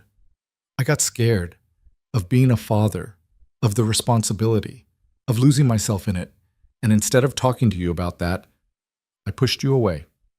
I tried to pretend it wasn't happening, and I almost killed you because of my own cowardice. Serena didn't respond, just waited. I've been going to therapy, Damien continued, every day since you were hospitalized. I found someone who specializes in this kind of thing, and I'm starting to understand how badly I hurt you, how much damage I did. His eyes were wet now. I'm not asking you to come back. I'm not asking you to forgive me. I'm just asking you to believe that I'm trying to change, that I want to be better, for you, for our baby. Words are easy, Damien. Serena's voice was steady, empty of emotion. You've said all of this before in different ways. Actions are what matter. I know, so I'm going to show you, through actions, every day. He took a breath. The house is yours if you want it. I'll move out. I've already told my mother to back off, that she's not to contact you or Rachel or anyone in your life. I'm giving you space like you asked for, and I'm going to keep doing that until you tell me to stop. The judge already ordered you to give me space. I know. But I'm doing it because you asked, not because I was told to. Damien looked at her with something that might have been hope or might have been desperation. Is there any chance? Any possibility that someday you might be able to trust me again? Serena thought about the question. Really thought about it. Tried to imagine a future where Damien's words matched his actions, where he proved himself reliable, where she could look at him without seeing the gate and the cold in Caroline's car driving past. I don't know, she said finally. Maybe, but it's going to take a lot more than therapy and promises. I know. I'll do whatever it takes. Then start by leaving me alone unless it's about the baby. No texts about us. No calls begging me to reconsider. Just space. Real space. Damien nodded. Okay. Space. I can do that. He turned to leave, then stopped. Serena, when the baby comes, I want to be there. If you'll let me, not as your husband, as their father. We'll see, Serena said. It wasn't forgiveness, it wasn't reconciliation, but it was something other than pure hatred, and maybe that was enough for now. The weeks that followed the courthouse passed in a strange rhythm of waiting and healing that didn't feel like either. Serena moved through Rachel's small apartment like a ghost, learning to be solid again, trying to remember what it felt like to make choices that were only hers. The money appeared in her account the day after the hearing, all of it. The joint accounts unlocked, the credit cards reactivated, and the first spousal support payment deposited exactly when Judith said it would be. Damien kept his word about that, at least. He also kept his word about space. No calls, No texts, except for one message 3 days after the hearing that said simply, "Thinking of you and the baby. Hope you're both well." Serena had stared at it for 10 minutes before deciding not to respond. Rachel had been right about the couch being terrible. Serena's back ached constantly, and the baby seemed to have decided that 3 a.m. was the perfect time for gymnastics practice. But the apartment was warm and safe, and every morning Serena woke up without the weight of Damien's expectations pressing down on her felt like a small victory. Dr. Martinez's follow-up appointment came on a Friday. Serena took the bus to Northwestern Memorial, Rachel having offered to drive, but Serena insisting she needed to prove to herself she could do things alone. The doctor checked her blood pressure, measured her belly, listened to the baby's heartbeat with that practiced expression that gave nothing away. "Everything looks stable," Dr. Martinez said finally. "Blood pressure is still elevated, but not dangerously so. Baby's measuring right on track. How are you feeling mentally?" "Tired, confused, angry sometimes, sad others." Serena paused. "But not like I'm drowning anymore." "That's progress." The doctor made notes on her tablet. "Any contact with your husband?" "No, he's giving me space like I asked." "And how does that feel?" "Weird. I keep expecting him to show up, to push, but he hasn't, and I don't know if I'm relieved or disappointed." Dr. Martinez looked at her over her glasses. "You're allowed to have complicated feelings about him. He hurt you badly, but you also loved him. Those things can be true at the same time. I don't know if I love him anymore, or if I'm just grieving who I thought he was." "Maybe both. And maybe that's okay for now." The doctor handed her a pamphlet. "There's a support group for women going through difficult separations during pregnancy. Meets Tuesday nights at a church near here. You don't have to talk if you don't want to, but it might help to be around people who understand." Serena took the pamphlet mostly to be polite, but that Tuesday she found herself standing outside the church basement, listening to voices inside, trying to work up the courage to walk through the door. A woman about her age stepped out for air, saw Serena hovering, and smiled. "First time? That obvious?" "Everyone looks like that their first time, like they're about to face a firing squad." The woman held out her hand. "I'm Tasha, been coming here for 6 weeks. It's not as scary as you think." Serena: "You pregnant or just here for the terrible coffee?" Despite herself, Serena smiled. "Pregnant, 8.5 months. Jesus. And dealing with separation stuff on top of that? You're braver than me. I'm only 3 months and I feel like I'm falling apart." Tasha held the door open. "Come on. Melissa's leading tonight. She's good. Doesn't do the toxic positivity thing." The group was small, maybe 8 women ranging from early 20s to late 40s. They sat in a circle on folding chairs while a woman with kind eyes and gray-streaked hair passed around a box of tissues like she knew they'd be needed. "For those who are new," Melissa said, looking at Serena, "we don't do advice here. We don't fix each other. We just listen and share if we want to. Everything said in this room stays in this room, and if you just want to sit and absorb, that's fine too." The stories that came out over the next hour were painfully familiar. Women whose partners had left when the pregnancy test came back positive. Women whose husbands had affairs because pregnancy made them unsexy. Women who'd been controlled, isolated, financially abused, emotionally destroyed by men who'd promised to love them. When it came around to Serena, she almost passed, but then she thought about standing outside that gate, about the cold, about waking up in the hospital, not knowing if her baby would survive. And the words came tumbling out. She told them everything. The affair, the locked gate, the hypothermia, Helen's threats, the court hearing. When she finished, the room was quiet. Then Tasha said, "Did you press charges?" Serena blinked. "For what?" "For leaving you outside. That's endangerment. Reckless endangerment of you and the baby. You could have died." I didn't think about that. The police never said anything." "Because cops don't give a shit about domestic situations unless someone's already dead," another woman said bitterly. "But you should talk to your lawyer. What he did wasn't just cruel, it was criminal." After the meeting, Melissa pulled Serena aside. "You okay? That was a lot to share first time out." "I'm okay. It actually helped, saying it out loud to people who don't know him, who don't have an opinion about what I should do." "Good. That's what we're here for." Melissa hesitated. Can I give you one piece of unsolicited advice? Sure. Whatever you decide about your husband, whether you stay separated, get divorced, or eventually reconcile, make sure it's your choice. Not his, not his family's, not what you think you're supposed to do for the baby. Your choice. Because you're the one who has to live with it. Serena carried those words home with her on the bus, turning them over in her mind like stones she was trying to understand the weight of. The next day, she called Judith. Can I press charges against Damien for what happened, for leaving me outside? Judith was quiet for a moment. Technically, yes. It could be argued as reckless endangerment or criminal neglect. But Serena, I need you to think carefully about whether that's the path you want to go down. Criminal charges would make any kind of future co-parenting relationship almost impossible, and they'd turn your divorce into a public spectacle. But he almost killed me. I know. And if you want to pursue it, I'll support you. But I need you to be sure it's about justice, not revenge. Because the courts won't see a difference, but you'll have to live with the consequences. Serena thought about it for 3 days. In the end, she decided Judith was right. What she wanted wasn't Damien in jail. What she wanted was for him to truly understand what he'd done and change because of it.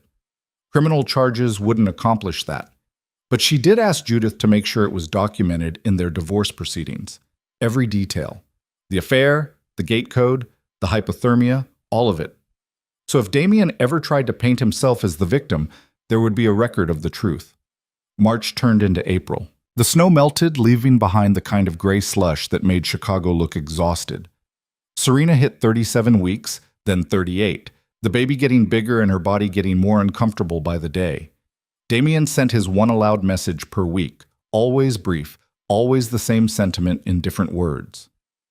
Thinking of you. Hope you're well. Let me know if you need anything. Serena never responded, but she also never blocked him. Some part of her needed to know he was still there, still trying, even if she didn't know what to do with that information. Rachel had been saintly about the whole thing, never complaining when Serena couldn't sleep and watch TV at 2 a.m., never making her feel like an inconvenience even though she clearly was. But Serena could see the strain starting to show. Rachel was working longer hours to make up for taking time off, coming home exhausted and still trying to be cheerful and supportive. I should look for my own place, Serena said one night over dinner. Rachel looked up from her noodles. What? No, you're fine here. I'm not fine here. I'm taking over your life. You need your space back. I have plenty of space. Rachel, you're doing laundry in the bathroom sink because I'm using the washer for baby clothes. You're eating takeout every night because I can't handle the smell of cooking. And you haven't had a date in weeks because you don't want to leave me alone. Rachel set down her fork. Okay, fine. It's been an adjustment, but I'm not kicking you out when you're 9 months pregnant. That's not happening. I'm not asking you to kick me out. I'm saying I should start planning for after the baby comes. We can't both fit in this apartment with a newborn. Then we'll figure something out. But right now you focus on getting through the next few weeks. Everything else can wait. But everything else couldn't wait, because 3 days later, at 2:47 in the morning, Serena woke up to her water breaking all over Rachel's futon. Oh no, she whispered into the dark. Oh no, oh no, oh no! She made it halfway to the bathroom before the first real contraction hit, sharp enough to double her over. Rachel found her there 5 minutes later, gripping the doorframe and trying to breathe through the pain. Hospital, Rachel said, already moving. Now, can you walk? I think so. They made it down the stairs, Rachel holding most of Serena's weight, and into the Civic. Rachel drove like she was fleeing a crime scene, blowing through yellow lights and taking corners too fast, while Serena concentrated on not having the baby in the passenger seat. Northwestern Memorial's emergency entrance was bright and chaotic, even at 3 a.m. A nurse took one look at Serena and got her into a wheelchair, rapid-firing questions about due date and birth plan and who to call. My friend Rachel, Serena gasped between contractions. She's right there. She's my person. What about the father? Serena looked at Rachel, who was already pulling out her phone with a question in her eyes. Call him, Serena said. Tell him to come. But Rachel stays with me the whole time. I need her there. Rachel made the call in the hallway while nurses got Serena into a delivery room and hooked up to monitors. Through the wall, Serena could hear Rachel's side of the conversation. She's in labor, Northwestern Memorial maternity ward, and yeah, now, I don't know. She just said to call you. Look, just get here, okay? When Rachel came back, her expression was carefully neutral. He's on his way. Said he'd be here in 15 minutes. Okay. Another contraction. Serena gritted her teeth and counted through it. Rachel, if I'm too out of it to make decisions, you make them. Not him. You. Promise me. I promise. But you're going to be fine. You're going to get through this and meet your baby, and everything's going to be okay. Serena wanted to believe her. Damien arrived in 12 minutes, looking like he'd thrown on the first clothes he'd found and run the whole way. He stopped in the doorway of the delivery room, taking in the monitors and the IV and Serena in the hospital gown, and his face did something complicated. Can I come in? He asked quietly. Serena nodded. He approached the bed slowly, like she was something wild that might bolt.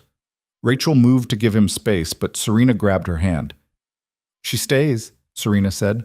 Of course. I wouldn't ask her to leave. Damien stood at the foot of the bed, his hands shoved in his pockets. How are you doing? I'm in labor. How do you think I'm doing? Right, stupid question. He looked at the monitor showing the baby's heartbeat. Strong heartbeat. Yeah. They lapsed into awkward silence, broken only by the beeping machines and Serena's breathing as she worked through contractions. A nurse came in to check her progress, declared her at 6 centimeters, and said it would probably be a few more hours. You can wait in the hall if you want, Serena told Damien. Or the waiting room. You don't have to watch this. I want to be here, if that's okay with you. It's your baby too. It's not about the baby. It's about you. Damien's voice was soft. I missed everything before this. Every appointment, every ultrasound, all of it. I don't want to miss this too. Another contraction. Serena breathed through it, squeezing Rachel's hand hard enough to hurt. When it passed, she looked at Damien properly for the first time since he'd arrived. He looked different. Thinner, maybe, or just more tired. But there was something else, something in the way he stood, the way he looked at her. Less entitlement, more humility. You've been going to therapy, Serena said. 3 times a week. How did you know? You're not trying to take over. Old Damien would have already been telling the nurses what to do and calling his mother to announce the baby's coming. Old Damien was an asshole who didn't deserve you. He paused. New Damien is trying to be better, but he's still figuring out how. The hours blurred together. Contractions came harder and closer. The epidural helped with the pain but made everything feel distant and strange. Rachel stayed planted at Serena's side, coaching her through breathing, feeding her ice chips, being exactly what Serena needed without being asked. Damien stayed at the foot of the bed, out of the way but present. He didn't try to touch Serena or offer platitudes, just stood there, bearing witness, his eyes never leaving her face. At 6:23 a.m., the doctor came in and announced it was time to push. Serena looked at Rachel, who nodded encouragement, and then at Damien, who looked terrified and awed in equal measure. You can do this, Rachel said. You're the strongest person I know. Serena pushed. The pain was enormous, overwhelming, all-consuming. She pushed again and again, lost count of how many times. The room narrowed to just the sensation of her body doing impossible work, of Rachel's voice in her ear, of the doctor's calm instructions. And then, at 7:04 a.m., a cry split the air. It's a girl, the doctor announced, lifting a tiny, furious, perfect creature into the light. Serena's vision blurred with tears. She reached out and they placed her daughter on her chest, all warm weight and flailing limbs and lungs that worked beautifully. Hi, baby, Serena whispered. Hi, I'm your mom. The baby, her daughter, quieted at her voice. Open dark eyes that seemed to look right at her. Rachel was crying. The nurses were smiling, and Damien stood frozen at the foot of the bed, his hand pressed to his mouth, tears streaming down his face. She's beautiful, he said, his voice breaking. Serena, she's so beautiful. Do you want to hold her? Serena asked. The words surprised her, but they felt right. Damien looked at her like she'd offered him salvation. Can I? She's your daughter too. The nurse helped transfer the baby to Damien's arms. He held her like she was made of glass, terrified and reverent, his whole body shaking. Hey, little one, he whispered, I'm your dad, and I'm so sorry I almost wasn't here to meet you. The baby grabbed his finger with her tiny hand. Damien made a sound that wasn't quite a laugh and wasn't quite a sob. I'm going to do better for you, I promise. I'm going to be the dad you deserve. Serena watched him with their daughter and felt something shift in her chest. Not forgiveness, not yet, but maybe the beginning of it. A crack in the wall she'd built around her heart. They named her Maya Rose Voss. Maya because it meant illusion, and she'd come from a relationship that had been built partly on lies but resulted in something true. Rose because Serena's mother had loved roses, and this baby was the first good thing Serena had created that her mother would have been proud of. The hospital kept them for 2 days. Damien visited every day, never staying too long, always asking permission before touching the baby or sitting down. He'd bring things they needed: diapers, wipes, coffee for Rachel, food that wasn't hospital cafeteria mystery meat. On the second day, while Rachel was in the bathroom and the baby was sleeping, Damien sat beside Serena's bed and said, I talked to my mother. Serena tensed. And? Told her if she ever threatens you again, I'll cut her out of my life entirely. She doesn't get to meet Maya until you're ready. And if you're never ready, that's your choice, and I'll support it. How'd she take that? Poorly. But I don't care. I'm done letting her control things. He looked at the baby sleeping in the bassinet. I'm done letting anyone come between me and my family.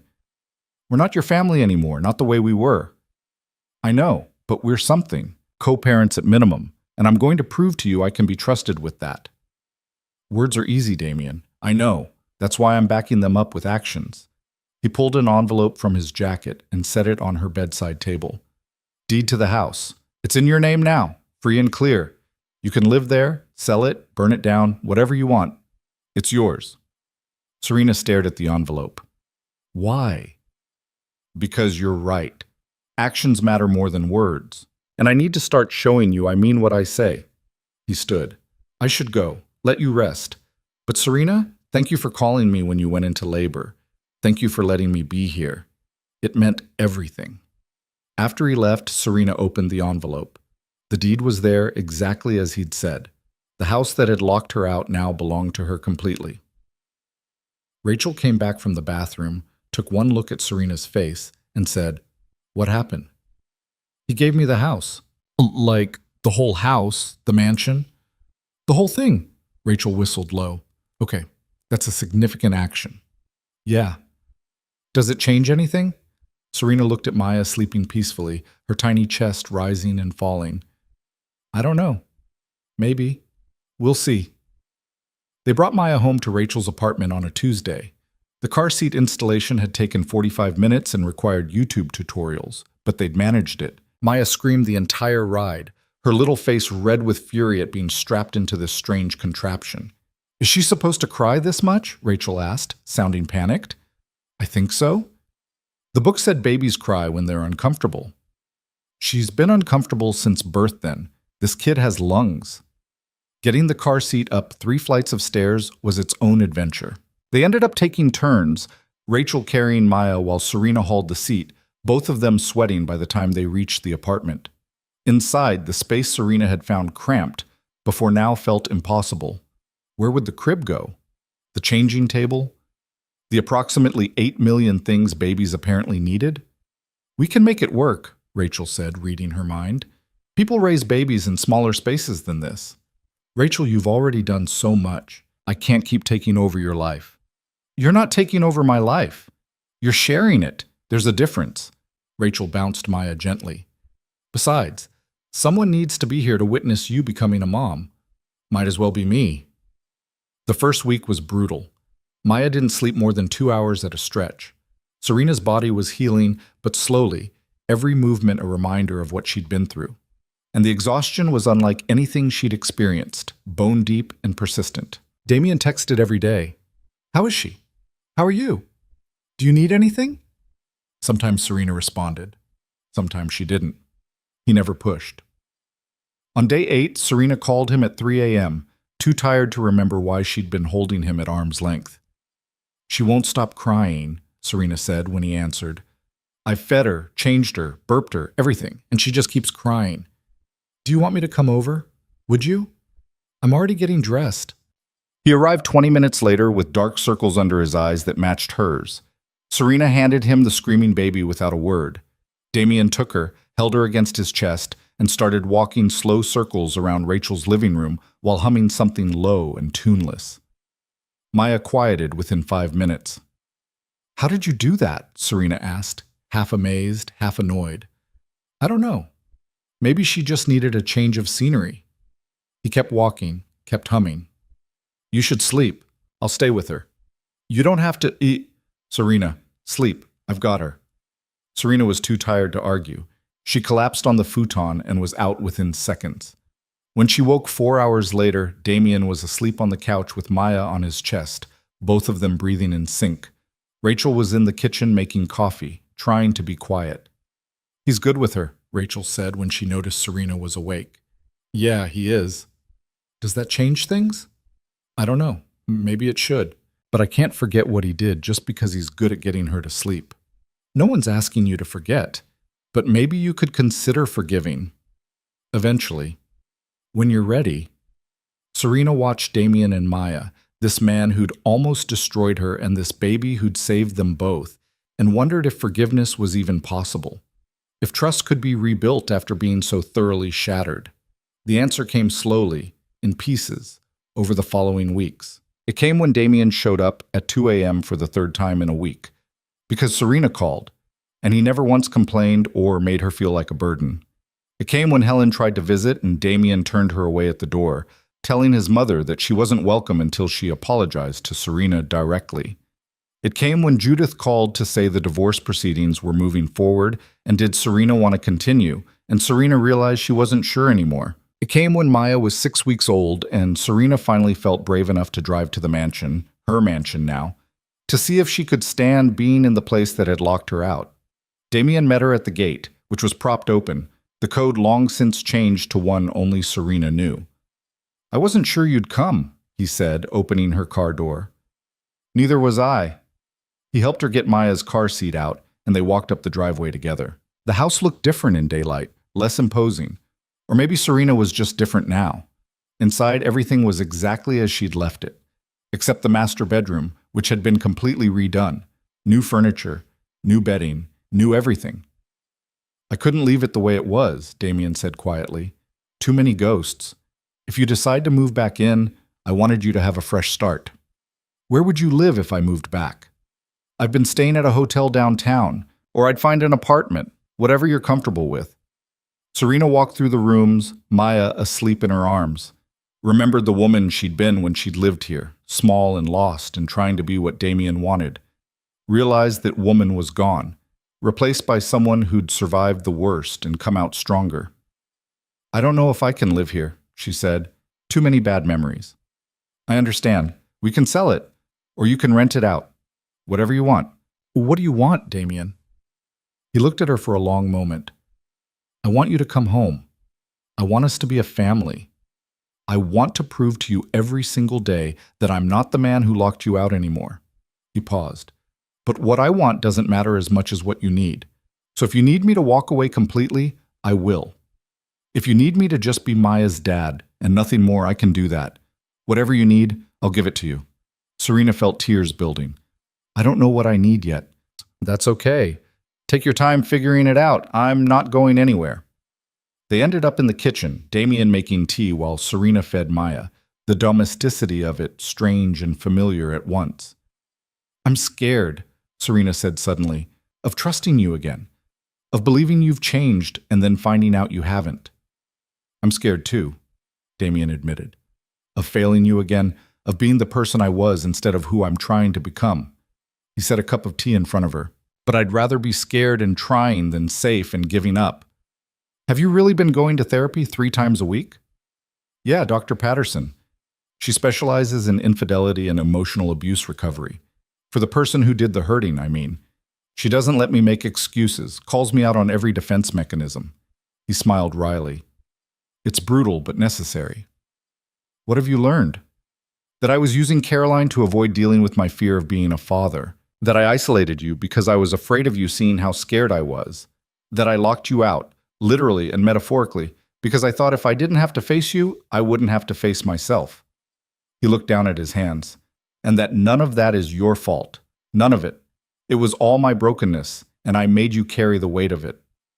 Maya finished eating and let out a satisfied sigh. Serena lifted her to her shoulder for burping. I'm in therapy too, Serena said. The support group led to individual sessions. I'm working through the trauma of that night and the years before it. Good. You should. You deserve support. My therapist asked me if I think our marriage can be saved.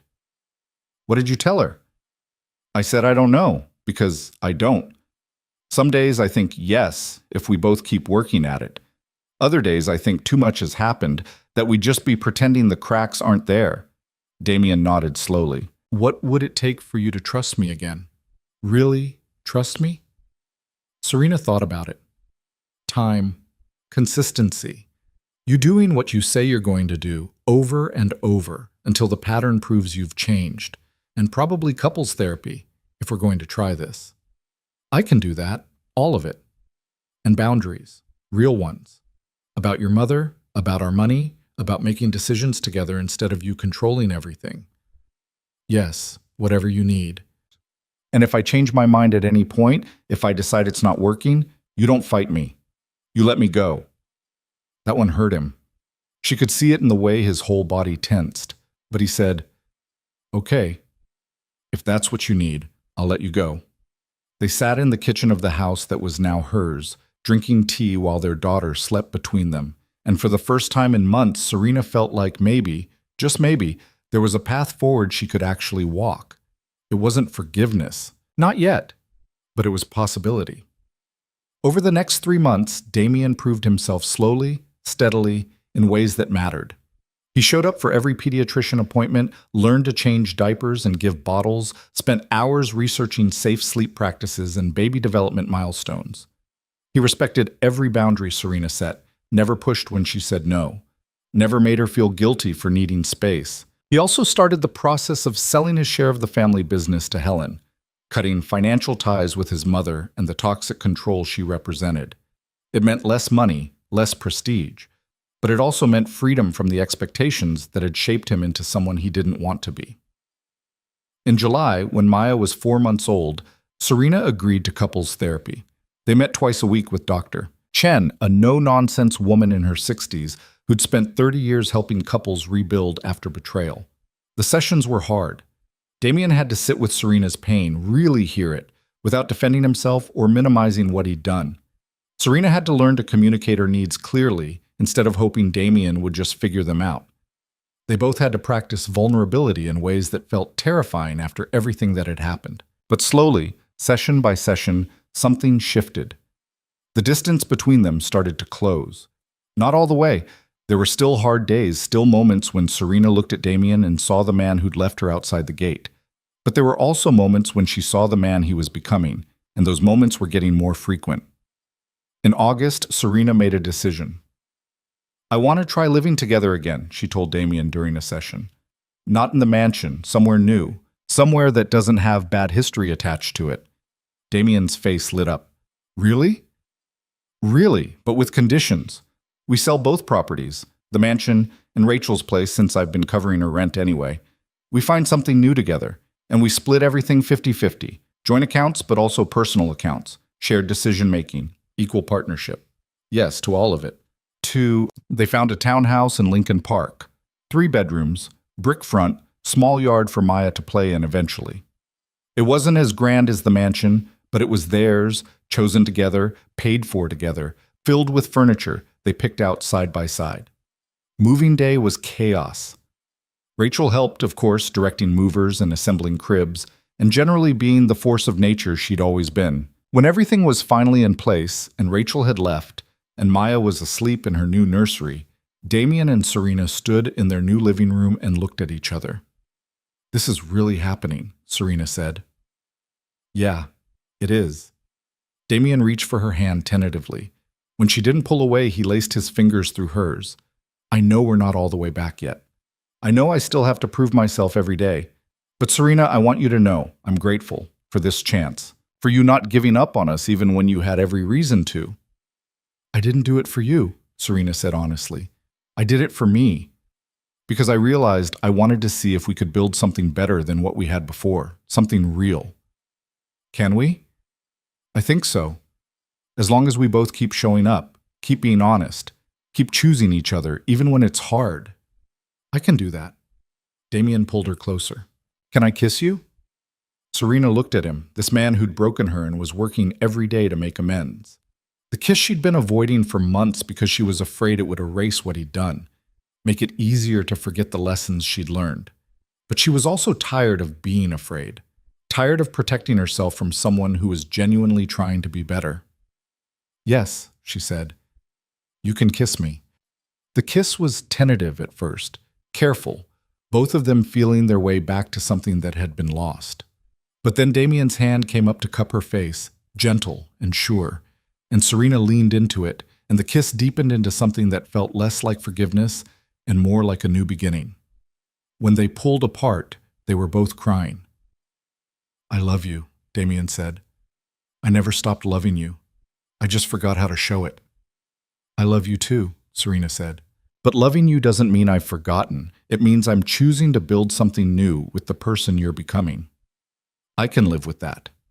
They stood in their new home, holding each other while their daughter slept upstairs, and felt the weight of the past start to ease. Not disappear. It would always be there, a scar they'd both carry, but it didn't have to define them anymore.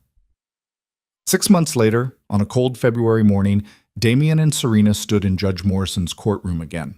But this time, instead of asking for protection orders and spousal support, they were filing a motion to dismiss the divorce proceedings. Judge Morrison looked at them over her glasses with an expression that suggested she'd seen this particular story play out in various ways. Are you sure about this, Mrs. Voss? The judge asked. You don't have to reconcile just because you have a child together.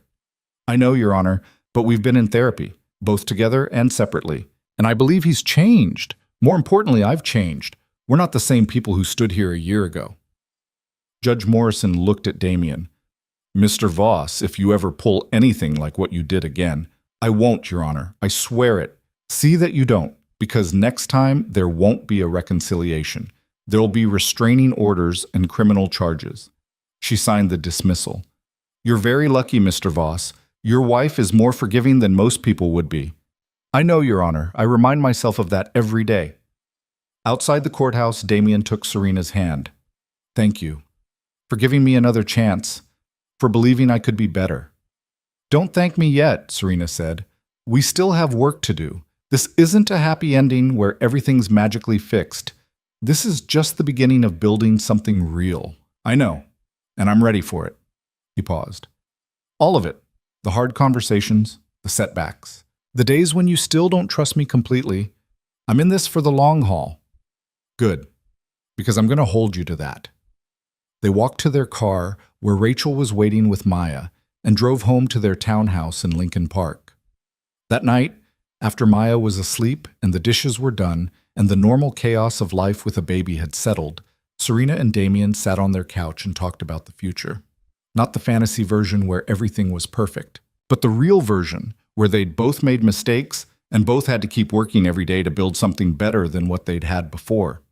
It wasn't the love story Serena had imagined when she'd married Damien 4 years ago.